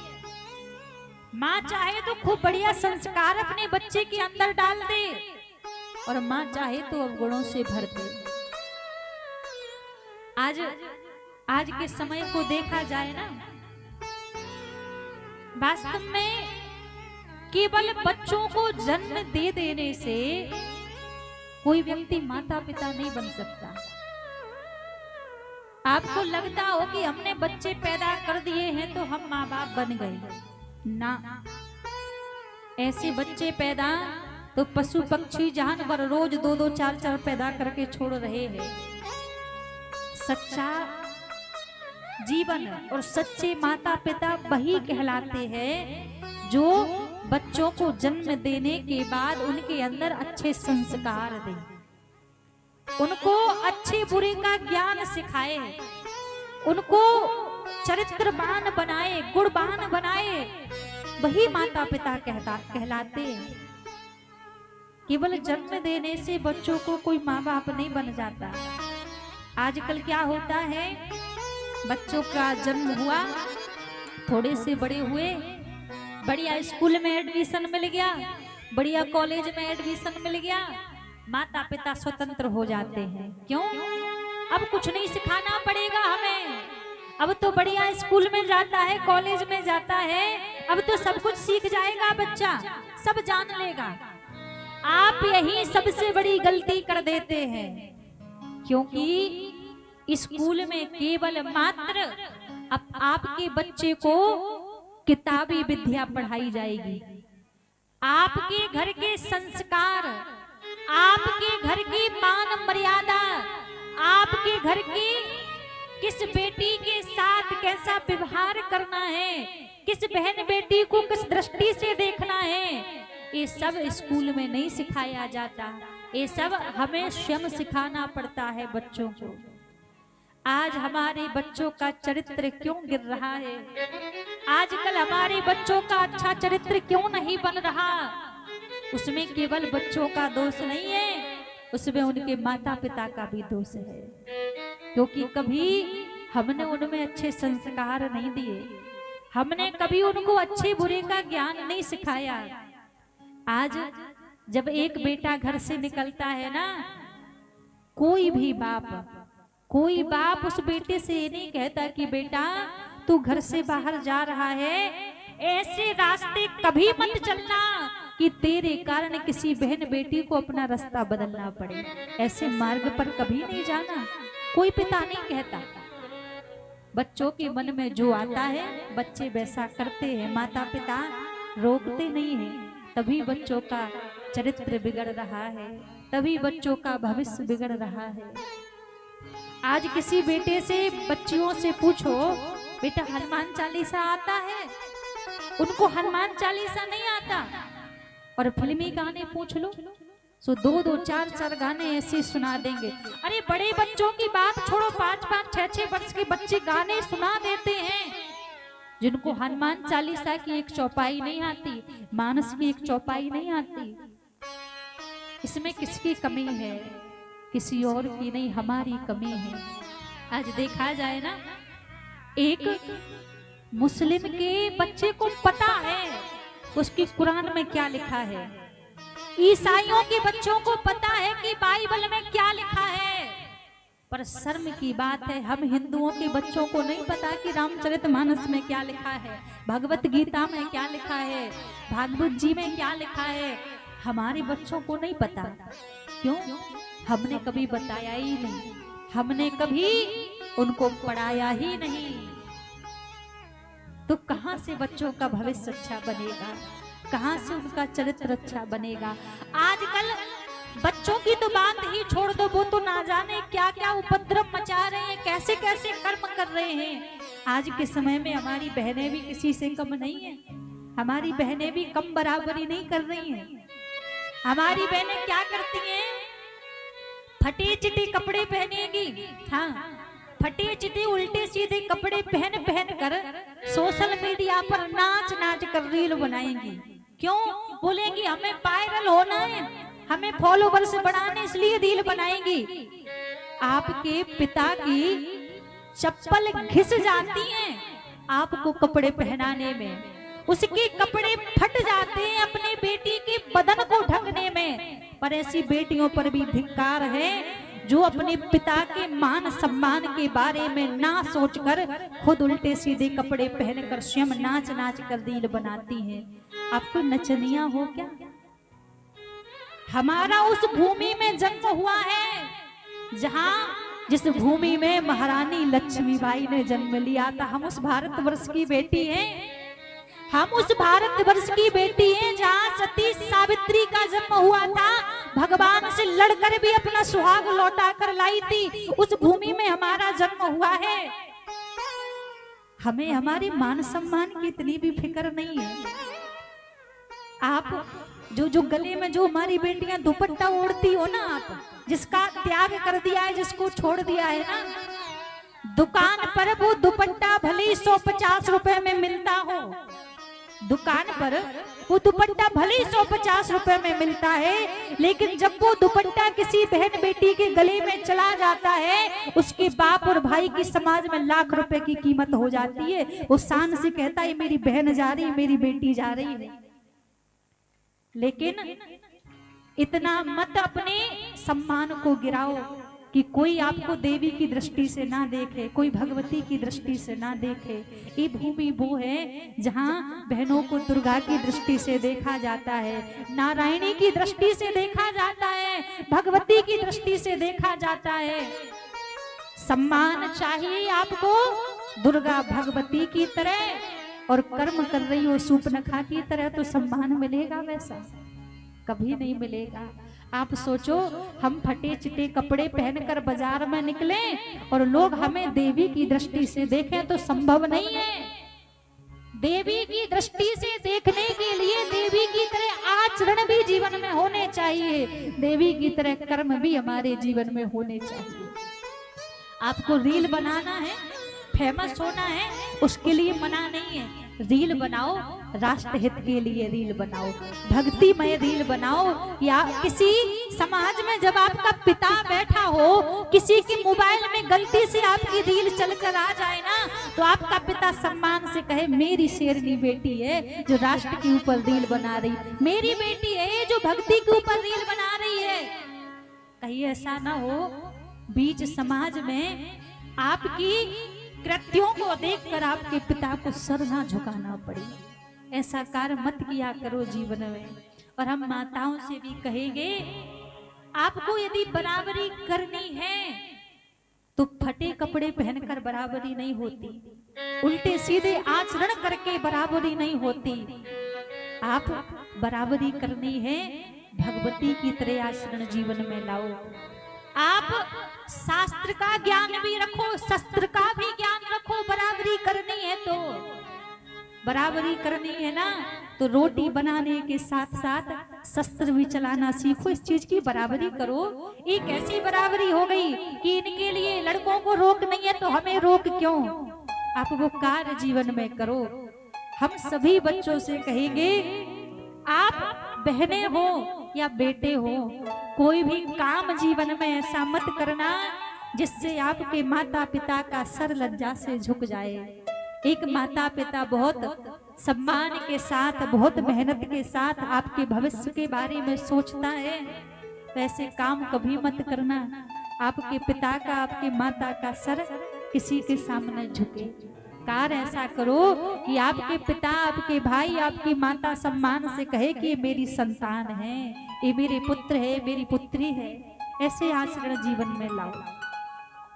आप कहते हैं ना, सम्मान यदि चाहिए आपको, यदि फैशन भी करनी है ना, सबसे बड़ी बात तो देखा जाए सनातन धर्म में फैशन नहीं है, श्रृंगार का वर्णन जरूर है, फैशन का वर्णन नहीं है। आप उल्टे सीधे जो फटे चिटे कपड़े वपड़े पहनते हैं उसे फैशन कहते हैं। श्रृंगार करो, श्रृंगार हमारे लिए ही बनाए हैं, लेकिन 16 श्रृंगार के साथ साथ एक जो सबसे बड़ा हर एक स्त्री का श्रृंगार होता है वो होती हमारी लज्जा, हमारी मर्यादा, जो 16 श्रृंगार से सबसे बड़ा श्रृंगार होता है। तो श्रृंगार वही करो कि हमारी लज्जा ना जाए, हमारी मर्यादा ना जाए, ऐसा श्रृंगार जीवन में करो।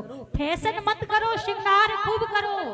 श्रृंगार के लिए रोक नहीं है आपको, आप श्रृंगार नहीं करोगी तो कौन करेगा, पर फैशन ना करो।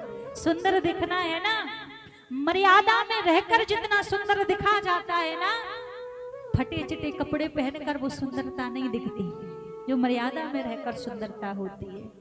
इसलिए जीवन को अच्छा बनाओ, अच्छे आचरण जीवन में रखो, तभी आप दुर्गा कहलाओगी, तभी आप नारायणी कहलाओगी। तो वास्तव में कहते हैं वही माता पिता, माँ बाप कहलाने योग्य होते हैं जो बच्चों में अच्छे आचरण दे, अच्छे संस्कार दे। सुनीति ने मन में संकल्प लिया कि मेरे गर्भ से जो बालक जन्म लेगा उसको मैं भगवान का भक्त बनाऊंगी। बालक का जन्म हुआ, उसी का नाम ध्रुव पड़ा। ध्रुव जी महाराज ने 5 वर्ष की आयु में भगवान को प्राप्त कर लिया, और प्राप्त करके 5 वर्ष की आयु में ही वापस लौट कर आए और कहते हैं जा पर कृपा राम की होई, ता पर कृपा करे सब कोई। तो ध्रुव जी के ऊपर प्रभु ने कृपा की, प्रहलाद जी का सुंदर चरित्र सुनाया, भगवान के नाम की महिमा सुनाई, जड़ भरत का प्रसंग सुनाया, अजामिल उपाख्यान की कथा सुनाई, वामन अवतार की कथा श्रवण कराई, और भगवान कि राम अवतार की कथा भी सुखदेव जी महाराज ने राजा परीक्षित को श्रवण कराई। फिर चंद्रवंश की कथा सुखदेव जी महाराज राजा परीक्षित को सुनाने लगे। चंद्रवंश के बड़े ही प्रतापी राजा महाराज उग्रसेन, जिनके पुत्र हुए हैं कंस। जब महाराज उग्रसेन का जन्म हुआ था तो संतों ने कहा था कि आपका ये पुत्र बड़ा ही दुराचारी निकलेगा। तो जन्म होते ही उग्रसेन जी ने कंस को नदी में बहा दिया। जब नदी में बहाया तो सूरसेन जी महाराज प्रातः काल बेला में स्नान करने गए यमुना में, तो देखा कि एक बालक बहता हुआ आ रहा है। उस बालक को लिया अपने घर ले आए, उसी बालक का नाम फिर कंस रखा। सूरसेन जी के बड़े पुत्र हैं वसुदेव जी। अब वसुदेव और कंस धीरे धीरे दोनों बड़े होने लगे। एक दिन नारद जी आए, वसुदेव जी से पूछने लगे आपके पिताजी का नाम क्या है। वसुदेव जी बोले मेरे पिताजी का नाम है श्री सूरसेन जी महाराज। फिर कंस से कहा कि आपके पिता का नाम क्या है। कंस भी बोला कि मेरे पिताजी का नाम है श्री सूरसेन जी महाराज। नारद जी बोले ना, तुम्हारे पिताजी सूरसेन नहीं है, तुम्हारे पिता तो मथुरा के राजा उग्रसेन है। तुम्हारा जन्म हुआ था, तुम्हें नदी में बहा दिया था। जैसी कंस ने सुना बड़ा क्रोध आया, भगवान शंकर की तपस्या करने लगा। तपस्या करके एक धनुष लिया भगवान शंकर से और धनुष को लेकर मथुरा आ गए। मथुरा में अपने पिता उग्रसेन जी को बंदी गृह में डाल दिया। इनकी बहन थी देवकी जो विवाह योग्य हुई, तो देवकी का विवाह वसुदेव जी के संग में कंस ने किया। विदा देने के लिए जा रहा था, उसी समय आकाशवाणी हुई, अरे कंस, जिस देवकी को इतने प्रेम से विदा कर रहा है, इसी देवकी का अष्टम गर्भ तेरा काल होगा। जैसी देखा तो बालों को खींचकर नीचे पकड़कर पटक दिया, तलवार उठाकर मारने लगा। वसुदेव जी ने रोक दिया कि मैं वचन देता हूँ, इनके गर्भ से जितनी संतान का जन्म होगा मैं एक एक करके आपको ला कर दूंगा। बंदी गृह में डाल दिया।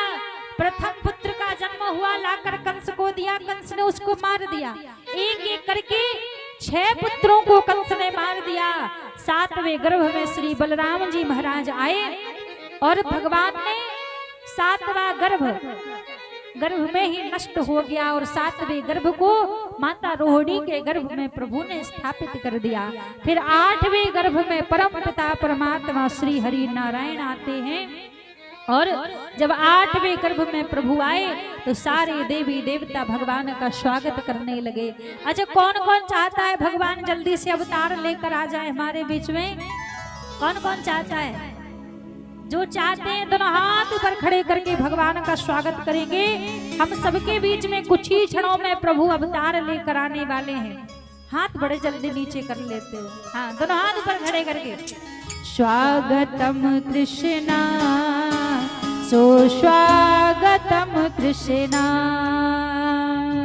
स्वागतम कृष्णा सुस्वागतम कृष्णा, स्वागतम कृष्णा सुस्वागतम कृष्णा, स्वागतम कृष्णा सुस्वागतम कृष्णा, स्वागतम कृष्णा सुस्वागतम कृष्णा, स्वागतम सुस्वागतम शरणागतम कृष्णा, स्वागतम सुस्वागतम शरणागतम कृष्णा, स्वागतम कृष्णा सुस्वागतम कृष्णा, स्वागतम कृष्णा सुस्वागतम कृष्णा, स्वागतम सुस्वागतम शरणागतम कृष्णा, स्वागतम सुस्वागतम शरणागतम कृष्णा। ऐसे नहीं, थोड़ा हाथ पर खड़े करके स्वागत करेंगे भगवान का। बस प्रभु हमारे बीच में आने वाले हैं। अच्छा दादाजी, आप भी कर लो भगवान का स्वागत। हाँ, तो हाथ पर खड़े करके सभी स्वागतम कृष्णा सुस्वागतम कृष्णा, स्वागतम कृष्णा सुस्वागतम कृष्णा, स्वागतम कृष्णा सुस्वागतम कृष्णा, हे स्वागतम कृष्णा सुस्वागतम कृष्णा। और हम सबके बीच में ठाकुर जी का आगमन हो चुका है। दोनों हाथ ऊपर खड़े करके ठाकुर जी का सभी स्वागत करेंगे।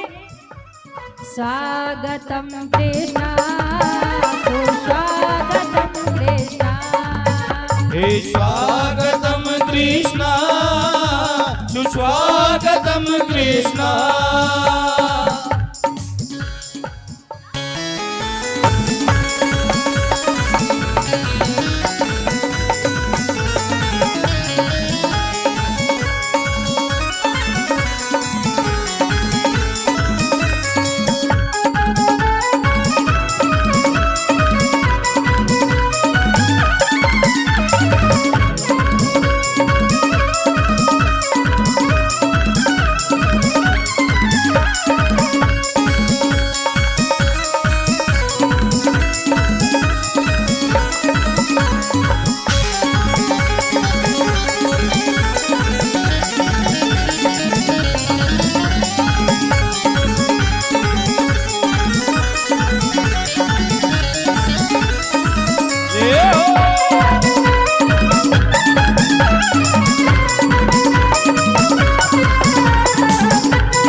का आगमन हो गया है। अब एक एक करके जो भी ठाकुर जी को बधाई देना चाहे, ठाकुर जी का पूजन करना चाहे, तो सबसे पहले हमारे दादाजी लोग आएंगे ठाकुर जी को बधाई देने के लिए। उसके बाद फिर हमारी सभी माताएं ठाकुर जी को बधाई देने के लिए आएंगी। आज श्रीधाम वृंदावन से चलकर ठाकुर जी वृंदावन गांव में अवतार लेकर आए हैं सबको दर्शन देने के लिए।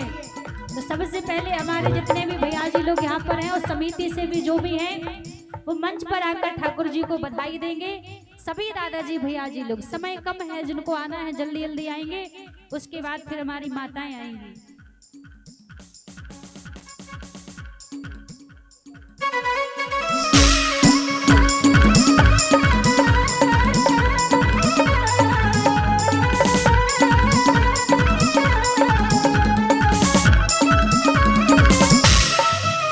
गोविंद राधे श्याम। बोल श्री बांके बिहारी लाल की जय। सुनील चंद्रवंशी जी ये 100 रुपए हमारे गोपाल जी को बधाई अर्पण कर रहे हैं। ठाकुर जी कृपा करें, आशीर्वाद बनाए रखें। एक बार जोरदार ताली बजाएं। सुनील चंद्रवंशी जी 100 रुपए से बधाई दे रहे हैं।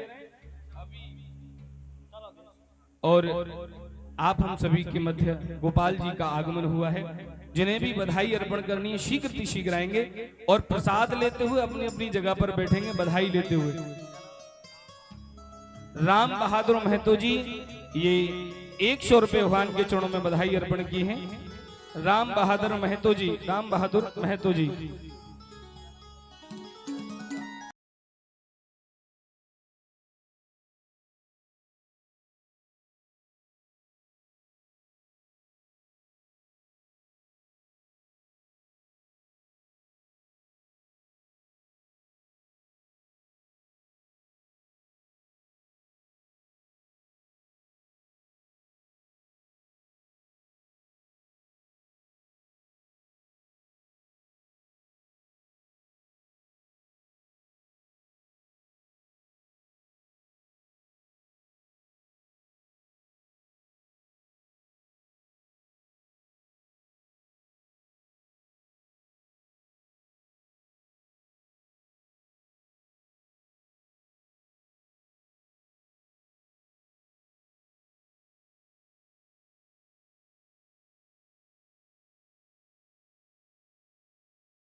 महतो जी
लाला जायो है,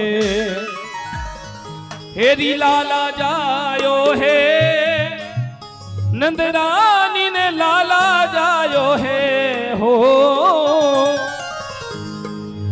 लाला जायो है, नंदरानी ने लाला जायो है, ओ ब्रिज में है रही जय जयकार, नंद घर लाला जायो है, ब्रिज में है रही जय जयकार, नंद घर लाला जायो है, ए ब्रिज में है रही जय जयकार, नंद घर लाला जायो है, ब्रिज में है रही जय जयकार, नंद घर लाला जायो है। और पिंटू यादव जी जे 100 रुपए भगवान के चरणों में बधाई अर्पण किए, 100 रुपए गुप्तदान हमारी मैया अर्पण कर रही।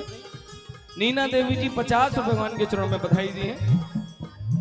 राजकुमारी देवी 50 रुपए भगवान के चरणों में बधाई दिए।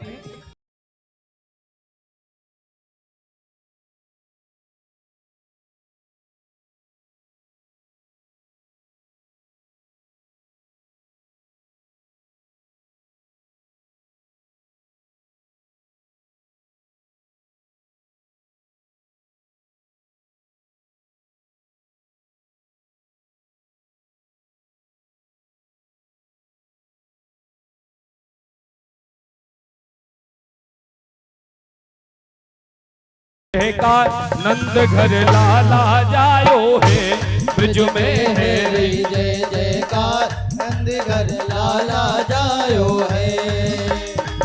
ये बीरन देवी जी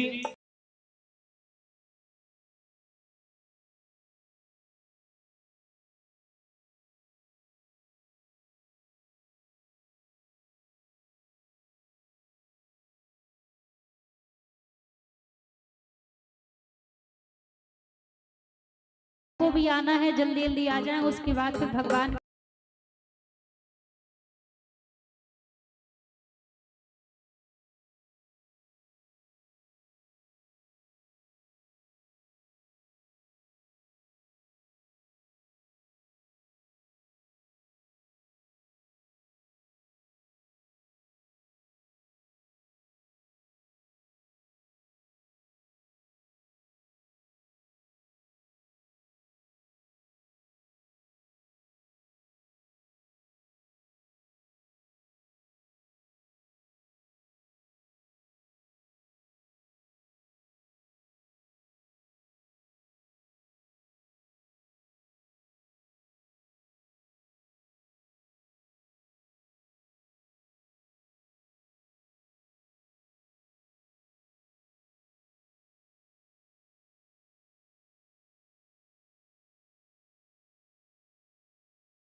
तेरी जय हो तेरी गोद में आयो लाल नंद रानी दे दो बधाई तेरी गोद में आयो लाल नंद रानी दे दे बधाई तेरी गोद में आयो लाल नंद रानी दे दे बधाई तेरी गोद में आयो लाल नंद रानी दे दे बधाई ए नंद रानी दे दो बधाई नंद बाबा दे दो बधाई नंद रानी दे दो बधाई नंद बाबा दे और बधाई। ये प्रमोद के माई 50 भगवान के चरणों में अर्पण किए हैं और हमारी बहन जी के द्वारा भी 50 भगवान के चरणों में अर्पण हुए। ठाकुर जी कृपा करें।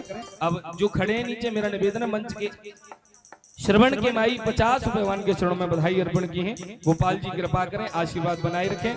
जिन्होंने बधाई ले ली है और दे दी है, वो निवेदन है मंच से आप सभी अपनी जगह पर बैठेंगे। उसके बाद सभी को बड़े ही धूमधाम से आप हम सभी उत्सव मनाएंगे। संजू के माई ये 100 रुपए भगवान के चरणों में अर्पण किए हैं। ऋतु के माई ये 100 रुपए भगवान के चरणों में अर्पण किए। बिहारी जी कृपा करें। शिवंता देवी जी 100 रुपए भगवान के चरणों में अर्पण कर रही है। ठाकुर जी कृपा करें। गुड़िया देवी जी ये 50 रुपए भगवान के चरणों में अर्पण कर रहे हैं। ठाकुर जी कृपा करें, आशीर्वाद बनाए रखें। सूरज कुमार के माई 101 रुपए भगवान के चरणों में अर्पण किए। भगवान भोलेनाथ कृपा करें। हो तेरी गोद में आयो लाल नंद रानी दे दो बधाई तेरी गोद में आयो लाल नंद रानी दे दे बधाई नंद रानी दे दो बधाई नंद बाबा दे दो बधाई नंद रानी दे दो बधाई नंद बाबा दे दो बधाई। हो तेरी जय हो तेरी जय हो तेरी गोद में आयो लाल नंद रानी दे दो बधाई तेरी गोद में आयो लाल नंद रानी दे दो बधाई। बधाई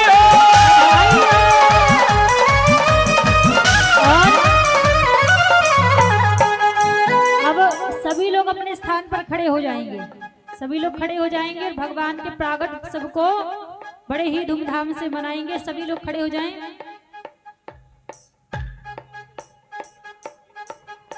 अच्छा, बधाई किस किस को चाहिए? अब जिनके नीचे हाथ है उनको नहीं चाहिए। देखो हमारे ठाकुर जी कह रहे हैं कि जिस जिसको बधाई चाहिए पहले नाचना पड़ेगा। हाँ, पहले बधाई उत्सव में आनंद लेना पड़ेगा, उसके बाद बधाइयां मिलेगी सबको। तो जिनको भी बधाई चाहिए, हमारे देखो नन्हे से गोपाल जी हैं, सबको देख रहे हैं कि कौन कौन नाच रहा है, कौन कौन नहीं नाच रहा है ना। जो नाचेगा उन्हीं को बधाई देनी, जो नहीं नाचेगा उनको नहीं देनी। देखो कह रहे हैं कि जो नाचेगा उसको ही बधाई मिलेगी और जो नहीं नाचेगा उसको बधाई नहीं मिलेगी। एक बार सभी लोग दोनों हाथ ऊपर खड़े करके कहेंगे बधाई हो, बधाई हो, बधाई हो, बधाई हो, लाला के जन्म की बधाई हो, बधाई हो, मैया बधाई हो, बधाई हो, बाबा बधाई हो। बधाई हो।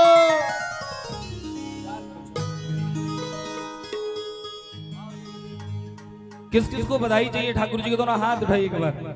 जिन्हें बधाई चाहिए दोनों हाथ उठा करके आप वहां से दीजिए उधर की साइड। हे ब्रिज में है रही जय जयकार नंद घर लाला जायो है। ब्रिज में है रही जय जयकार नंद घर लाला जायो है, हे लाला जायो है नंद रानी ने लाला जायो है हो लाला जायो है, नंद रानी ने लाला जायो है।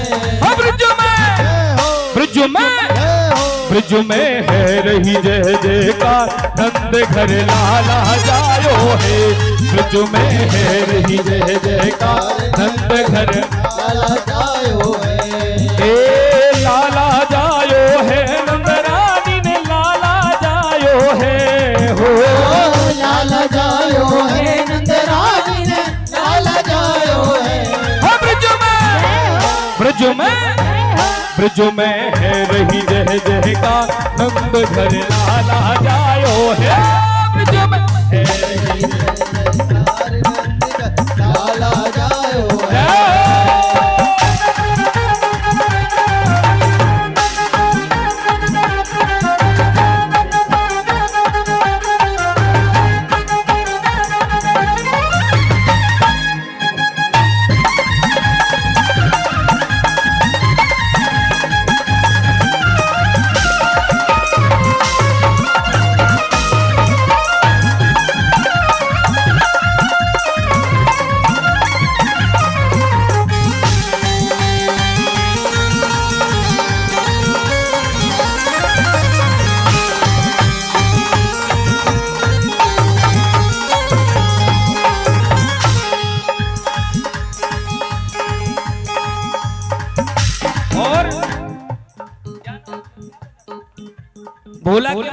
100 रुपए अर्पण किए, एक बार जोरदार ताली बजाएं।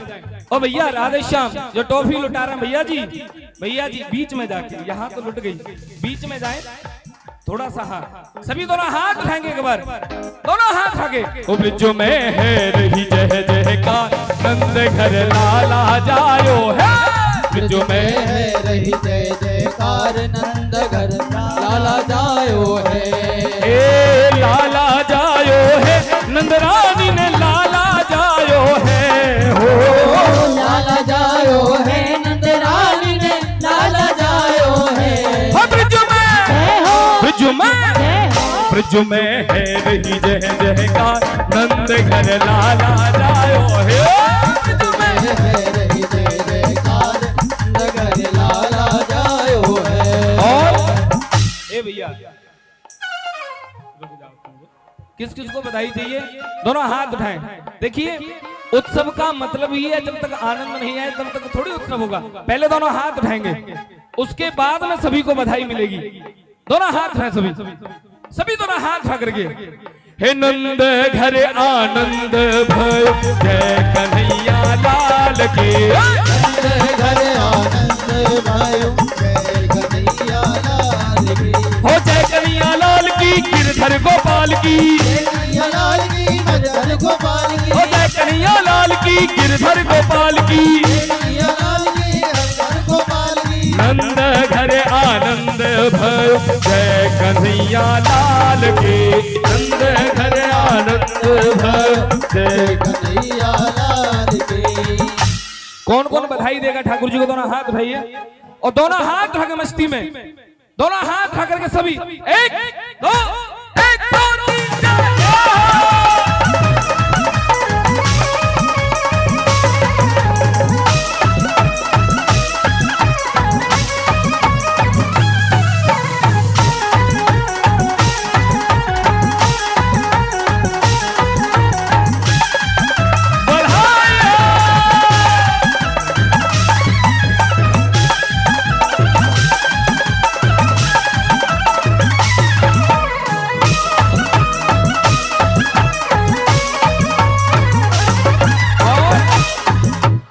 हमारे भैया भी आ गए, आप भी आ गए, रस ले लो थोड़े से, तुम तो दे ही रहे हो, तुम भी ले लो थोड़ा सा। हाँ और देखो हमारे लक्ष्मण भैया आज बधाई भी देंगे हमें।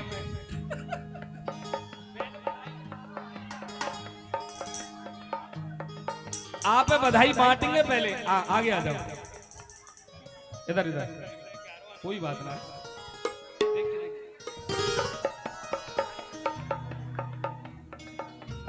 किस किस को बधाई चाहिए, दोनों हाथ उठाइए, सभी दोनों हाथ उठा करके, और सभी दोनों हाथ आगे जाइए। बेटा नीचे कुछ नहीं मिलेगा, यहाँ पे दूर फेंकिएगा, पीछे चलिए, सभी दोनों हाथ उठाएं। हो ब्रिज में है रही जय जयकार, नंद घर लाला जायो है। ब्रिज में है रही जय जयकार, नंद घर लाला जायो है।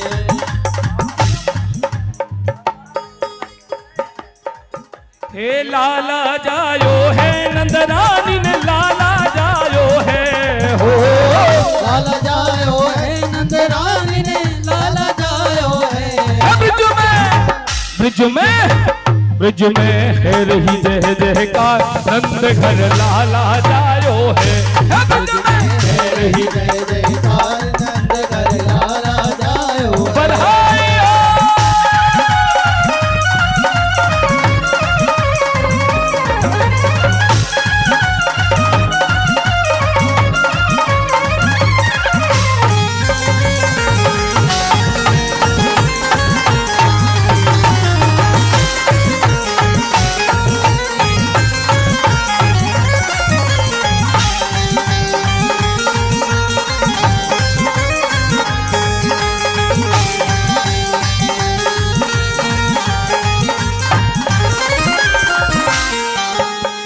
और थोड़ा थोड़ा पीछे होकर के दोनों हाथ उठाएं, सभी दोनों हाथ उठाइए। अब बधाई हो गई, बस बस हो गया, अब उत्सव मनाएंगे थोड़ी देर, दोनों हाथ उठाएं सभी। अरे भैया बोले नंद के लाला की। कृष्ण कन्हैया लाल की। एक बार दोनों हाथ उठाइए, सभी दोनों हाथ उठाएं और सभी जिन्हें लाला की खुशी हो जन्म की दोनों हाथ रख के मस्ती में। हे नंद घर आनंद भर जय कन्हैया लाल की। नंद घर आनंद भयो जय कन्हैया लाल की। हो जय कन्हैया लाल की गिरधर गोपाल की। जय कन्हैया लाल की गिरधर गोपाल की। हो जय कन्हैया लाल की गिरधर गोपाल की। जय कन्हैया लाल की गिरधर गोपाल की। हे नंद घर आनंद भयो जय कन्हैया लाल की। नंद घर आनंद भयो जय कन्हैया लाल की। और एक बार सभी दोनों हाथ उठाएं और सभी ठाकुर जी को बधाई देंगे। पहले दोनों हाथ रखे, दादाजी आप भी बधाई दे लीजिए ठाकुर जी को। अब बोलेंगे सभी दोनों हाथ रखे।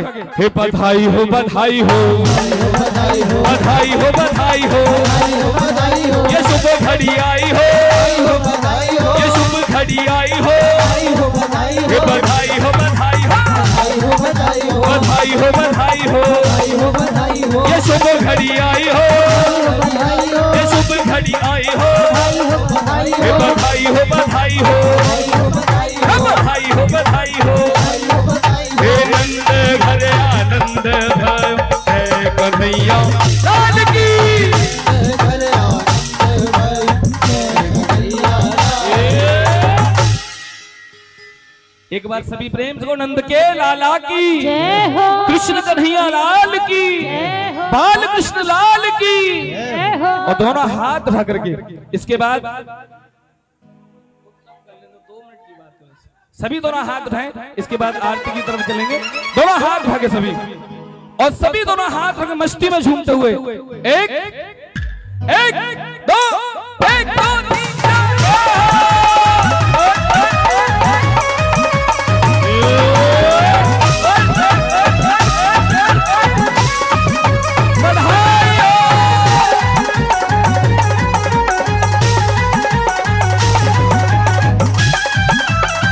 बाल कृष्ण लाल की।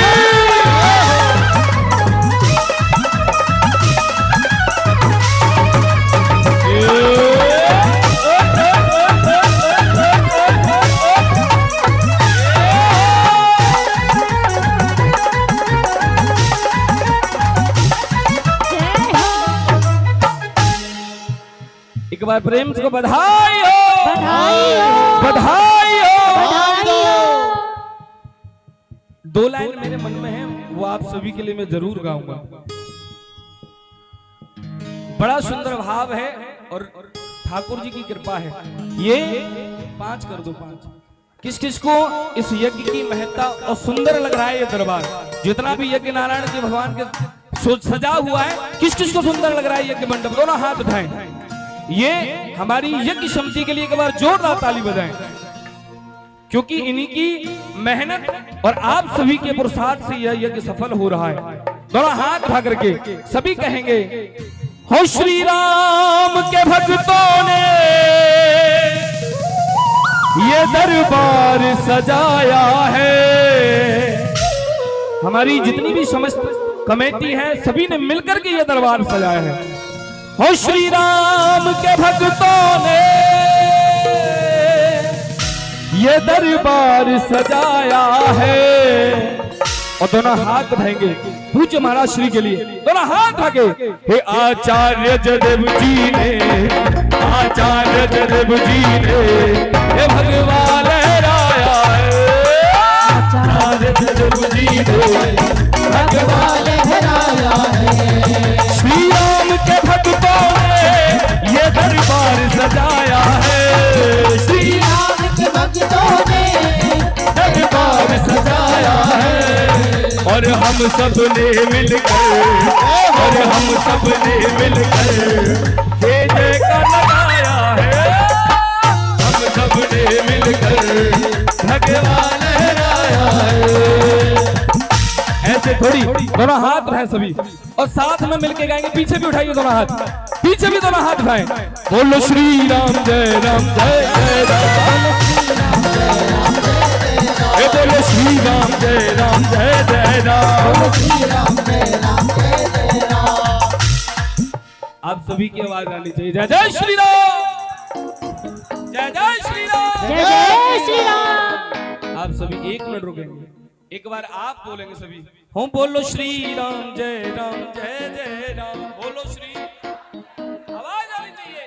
बोलो श्री राम जय राम, बोलो और हाथ रखे, बोलो श्री राम जय राम,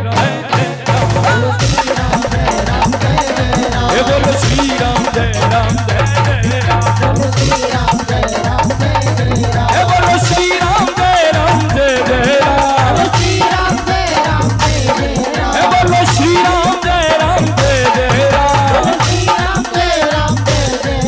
बोलो श्री राम जय राम, ये बोलो श्री राम जय राम, ये बोलो श्री राम जय राम, जय जय श्री राम।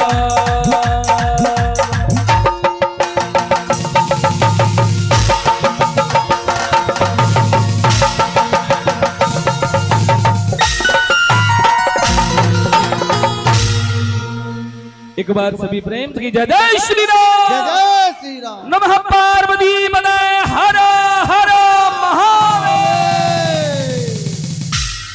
आइए आरती की तरफ चलेंगे। हेलो, कृपया ध्यान देंगे, हमारे श्री श्री 108 श्री लक्ष्मी नारायण महायज्ञ के कमेटी के जितने भी सदस्य हैं, आपको इस मेला यज्ञ समिति की ओर से आपको पूरे प्रांगण में भीड़ कंट्रोल, किसी कार्यकर्ता, किसी श्रद्धालु को किसी तरह का कोई परेशानी नहीं हो, इसके लिए महत्वपूर्ण जिम्मेवारी दी गई है। इसलिए आपसे आग्रह है, एक जगह कहीं इकट्ठा न रहें, यत्र घूमते रहें और लोगों की किसी तरह की असुविधा में सहयोग करेंगे। धन्यवाद।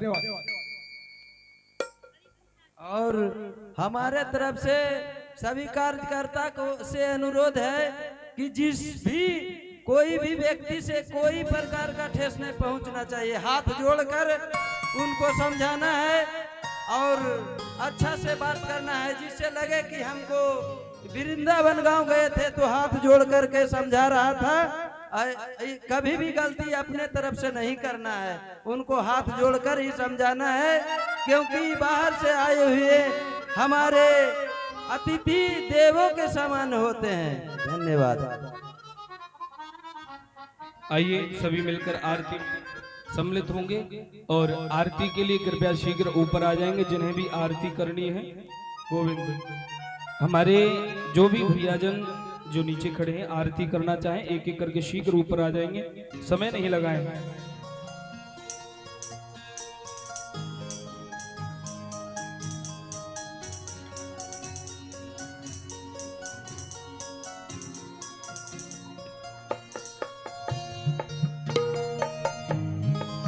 और 2 मिनट के लिए शांति बनाए रखेंगे। हरि ओम चंद्रमा मनसो जातो सूर्यो वजायतः श्रोत्रा द्वादश प्राण जमुदग्नि न जायतः। हो आरती बाल कृष्ण की कीजे, आरती बाल हे आरती बाल कृष्ण की कीजे।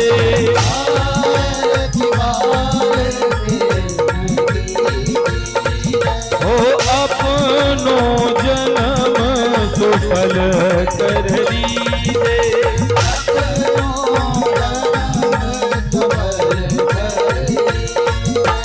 श्री यशोदा को परम दुलारो, बाबा की अखियन को तारो, गोपीन के प्राणन को प्यारो, गोपीन के प्राणन को प्यारो, इन पे प्राणन छागर कीजे, आरती बाल बलदार छोटो भैया, बलदाऊ को छोटो भैया, कनुआ कही कही बोले कि मैया, हुआ कहीं कहीं बोले कि मैया, हे परम मुदित मन लेत बलैया, परम मुदित मन लेत बलैया, ये जमीन में भर लीजे,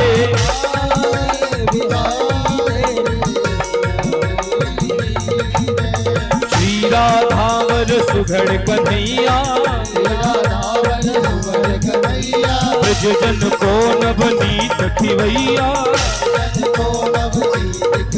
ओ देखत ही मन लेत जुरैया, देखत ही मन लेत बलैया, अपनो शरबस इनको दीजे, आरती आरती बाल कृष्ण की कीजे, आरती कर्पूर गौर करुणावतार संसार सार भुजगेन्द्रहार सदा वसंत हृदयारविंद भवं भवानी चैतं नमामि, त्वमेव माता च पिता त्वमेव, त्वमेव बन्धु च सखा त्वमेव, त्वमेव वेद्या च त्वमेव, त्वमेव सर्वं मम देवदेव, त्वमेव सर्वं मम देवदेव, त्वमेव मम देव।